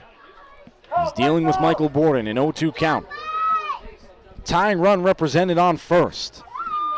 Rogers shakes off Verdon. Now he agrees. The 0-2. Runner bluffs. That's a grounder back to the shortstop, Williams. This could end it. The throw to second and to first. In time, a 6-4-3 double play and the Western Division All-Stars will win the 2009 NECBL All-Star Game, but we still have that bottom half inning to play, Nick. The All-Stars of the NECBL West take the first victory for the division since the 2006 season when they defeated the South 6-2, as Newport's two-season win streak comes to an end on a 6-4-3 double play that ends the ninth inning. Of course, we will go to the bottom of the ninth as they win a real back-and-forth nail-biter here. 6-5 the final, but the North Shore, the NECBL Western Division leading through the last innings of the ball game to take the victory. So, Ricky Rogers closing the door in the top of the ninth inning. Head coach Marty Testo in his second season as the head skipper for the Keene Swamp Bats, 1-0 in All-Star games. He picks up the win. The Western Division All-Stars scoring 1 run in the first, 1 in the third and fourth, and 3 in the fifth. If you have to look back at that fifth inning, Nick, player of the game, maybe MVP, maybe. He did go 1 for 3, but he had a 2-out, 2 RBI single in the fifth inning that helped give the Western Division All-Stars some insurance runs on the board at 6-4, and then they held on 6-5. Yeah, that was a big clutch hit to give a very important lead to the NECBL West. 2 runs coming across for the East in the second, and 2 coming back in the fourth. They scored 1 in the 8th inning on an RBI ground out by Dylan Pratt, but a 6-5 win for the Western Division All-Stars. We still have the bottom of the ninth to play. We will allow the rest of the All-Stars to get their time in at Mackenzie Stadium. Just because the Western Division All-Stars have won this game, the Eastern Division All-Stars will still have to pitch, and the Western Division All-Stars will get another plate appearance. Standing in now to lead things off in the bottom of the ninth inning for the Pittsfield American Defenders is center fielder Jimmy Waters. Chris Kowalski comes in. As he takes that pitch, does Jimmy Waters for a ball. Or strike, check that, it's 0-1. So in the first matchups of East and West, West taking the game 6-5. Swung on liner to the glove of Garcia. He makes the play, 1 away. A nice snag by the second baseman on that line shot to second base. Garcia turning and making the play. Stephen Arcure will stand in. 0 for 1 with a fly out to center. Getting an at-bat again in front of his hometown fans in Holyoke, Mass. First pitch to Arcure is taken for a strike. It's 0-1. So Arcure 0 for 1 with a fly out to center. Kowalski, the pitcher, an ERA of 1.86, 1-1 in 16 relief appearances for the Navigators and 6 saves. 0-1 popped up in the infield. It's the first baseman to make the play, Mike Roth, for the second out. Stay tuned right after the game for our NECBL Broadcast Network post-game report. We'll have live coverage of the presentation of the MVP trophy and much more down the field, including player of the game interviews, totals, highlights, and much, much more. So don't go away. We'll be here with you well after the conclusion of this one. Jansen Whitty, the final out in this contest if he is retired here. A strike, it's 0-1 to Whitty. Takes a fastball on the outside corner. He has a strikeout looking so far. 0-1 breaking ball misses off the outside corner, 1-1. Whitty, 13-game hitting streak this season for the Mountaineers. Stands in against Kowalski, the 1-1 pitch. Taken on the outside corner, a strike. It's 1-2. So the game is down to its last strike, if you will. Western Division already winning this one 6-5. This inning does not count. Just to get the All-Stars their play here at Mackenzie Stadium. 1-2 misses off the outside corner. Not chasing was Jansen Whitty, 2-2. Whitty will stand in. 2-2 the count from Kowalski. The tall right-handed pitcher from BC sets the 2-2 offering. Swung on and missed, so that'll finally end it at Mackenzie Stadium. Chris Kowalski gets the Western Division All-Stars to go 1-2-3 in the bottom of the ninth inning, but the West wins this game 6-5. Nick, if you had to nominate an MVP, right now I think it goes to Brandon Macias, as we previously mentioned. Yeah, Macias with that big clutch hit with 2 outs in the 5th inning, the drive home 2 runs, which end up being the difference here in this one as they take the 6-5 victory. So Wolosiansky will be the losing pitcher in this one as Davis gets the win. That's Brock Davis from North Adams, and Ricky Rogers gets his first All-Star save in a Keene Swamp Bats uniform. That's how it breaks down. Brock Davis gets the win. The Newport Gulls pitcher, Dean Wolozinski, gets the loss, and the save goes to Ricky Rogers. We'll take a break here as the teams exchange handshakes out on the diamond. It's a 6-5 win for the Western Division All-Stars in the first meeting between East and West in the NECBL. We'll take a break here on Team Line. West wins this one 6-5.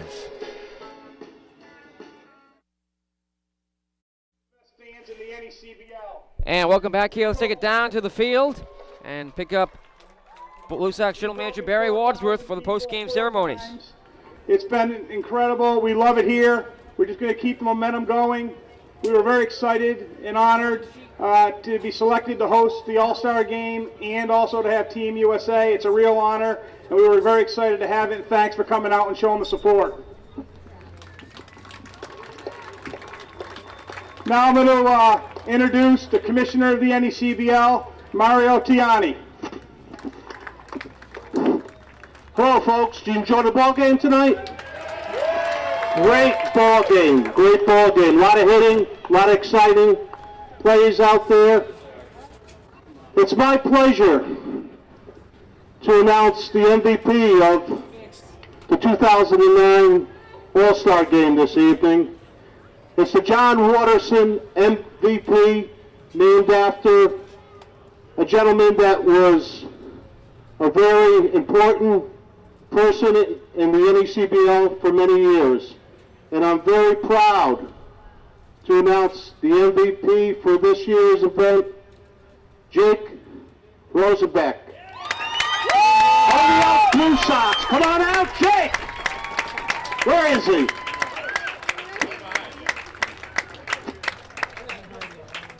Hey, nice job. You're gonna, buddy.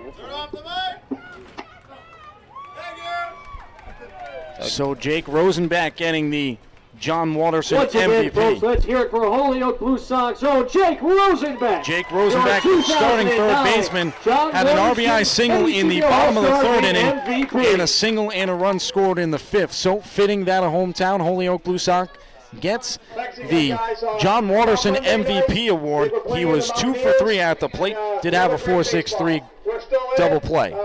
Let's take it back down to the field. We're right there. We're in the hunt. So that's going to do it. First up here in the booth, we're not done yet. We'll go down the field, a couple post-game interviews in just a few moments. But first, we'll give you briefly the totals in this one. For the NECBL West Eastern Division All-Stars, 5 runs on 11 hits, 3 errors committed. The NECBL East stranded 10 on base. For the NECBL West, 6 runs on 8 hits, no errors, lay left 6 as the game here at Mackenzie Stadium in Holyoke, Massachusetts. Your final 6-5 as the Holyoke Blue Sox host the All-Star Game here at Mackenzie Stadium. It's a pretty solid game overall. So a 6-5 win for the Western Division All-Stars.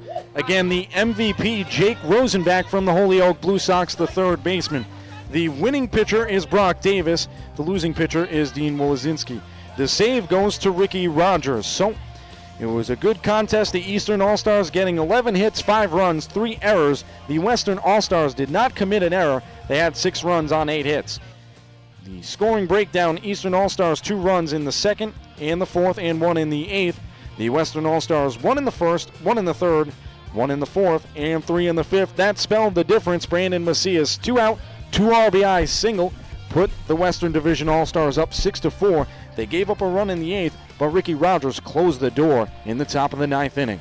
So the game took 2 hours and 41 minutes to play. It was watched by a record crowd of 4,906 here at Mackenzie Stadium here for the 2009 NECBL All-Star Game. The 16th annual All-Star Game has the largest crowd in the history of the All-Star Game as the NECBL Western Division defeats the NECBL East 6-5, your final score.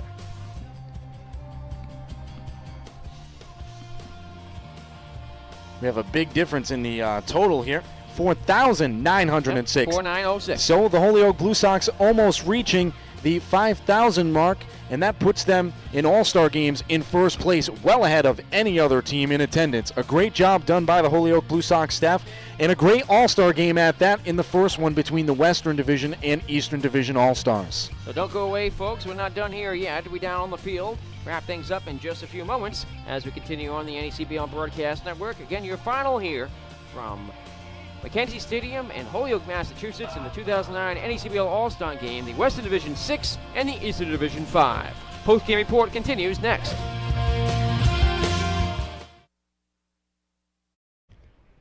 And welcome back here at Mackenzie Stadium in Holyoke, Massachusetts, joined by the most valuable player of the 2009 NECBL All-Star Game, Jake Rosenbeck. Jake, congratulations. Thank you, thank you.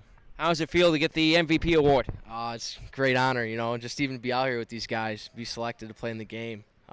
Just fortunate enough to have a good game and bring home the MVP. 2 for 3 on the night. Is this your first All-Star Game or your second?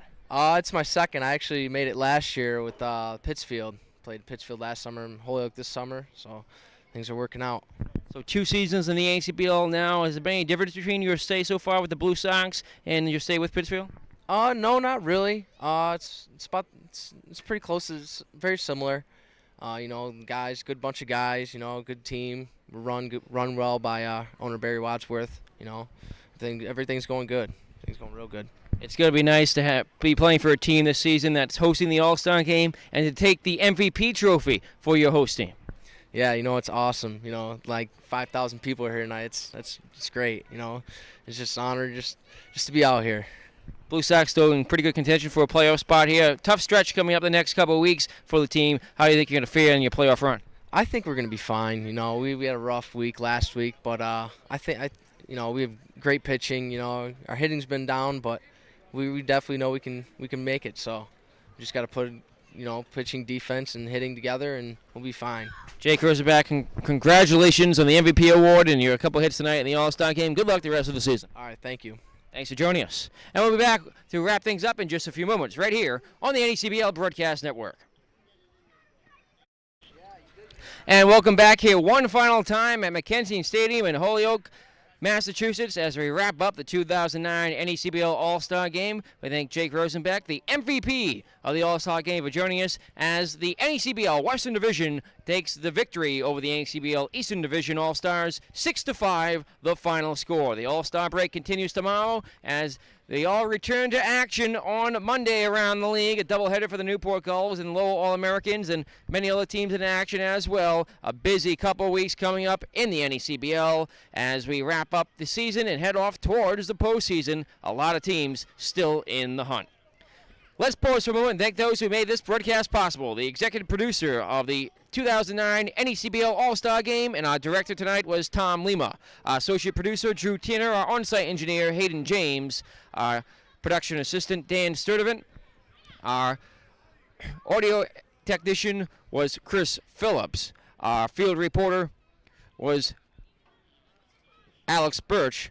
And for Sean Medeiros, I'm Nick Lima here at Mackenzie Stadium in Holyoke, Massachusetts for the NECBL All-Stars and the entire New England Collegiate Baseball League. I'd like to thank you all for watching and tuning into this broadcast. Of course, still 2 weeks ago here in the NECBL season. A lot more action to come. Don't miss a moment. Plenty more still to come here as all 12 teams will be in action starting again on Monday and Tuesday after the break tomorrow. Again, your one final time here at Mackenzie Stadium in Holyoke, Massachusetts.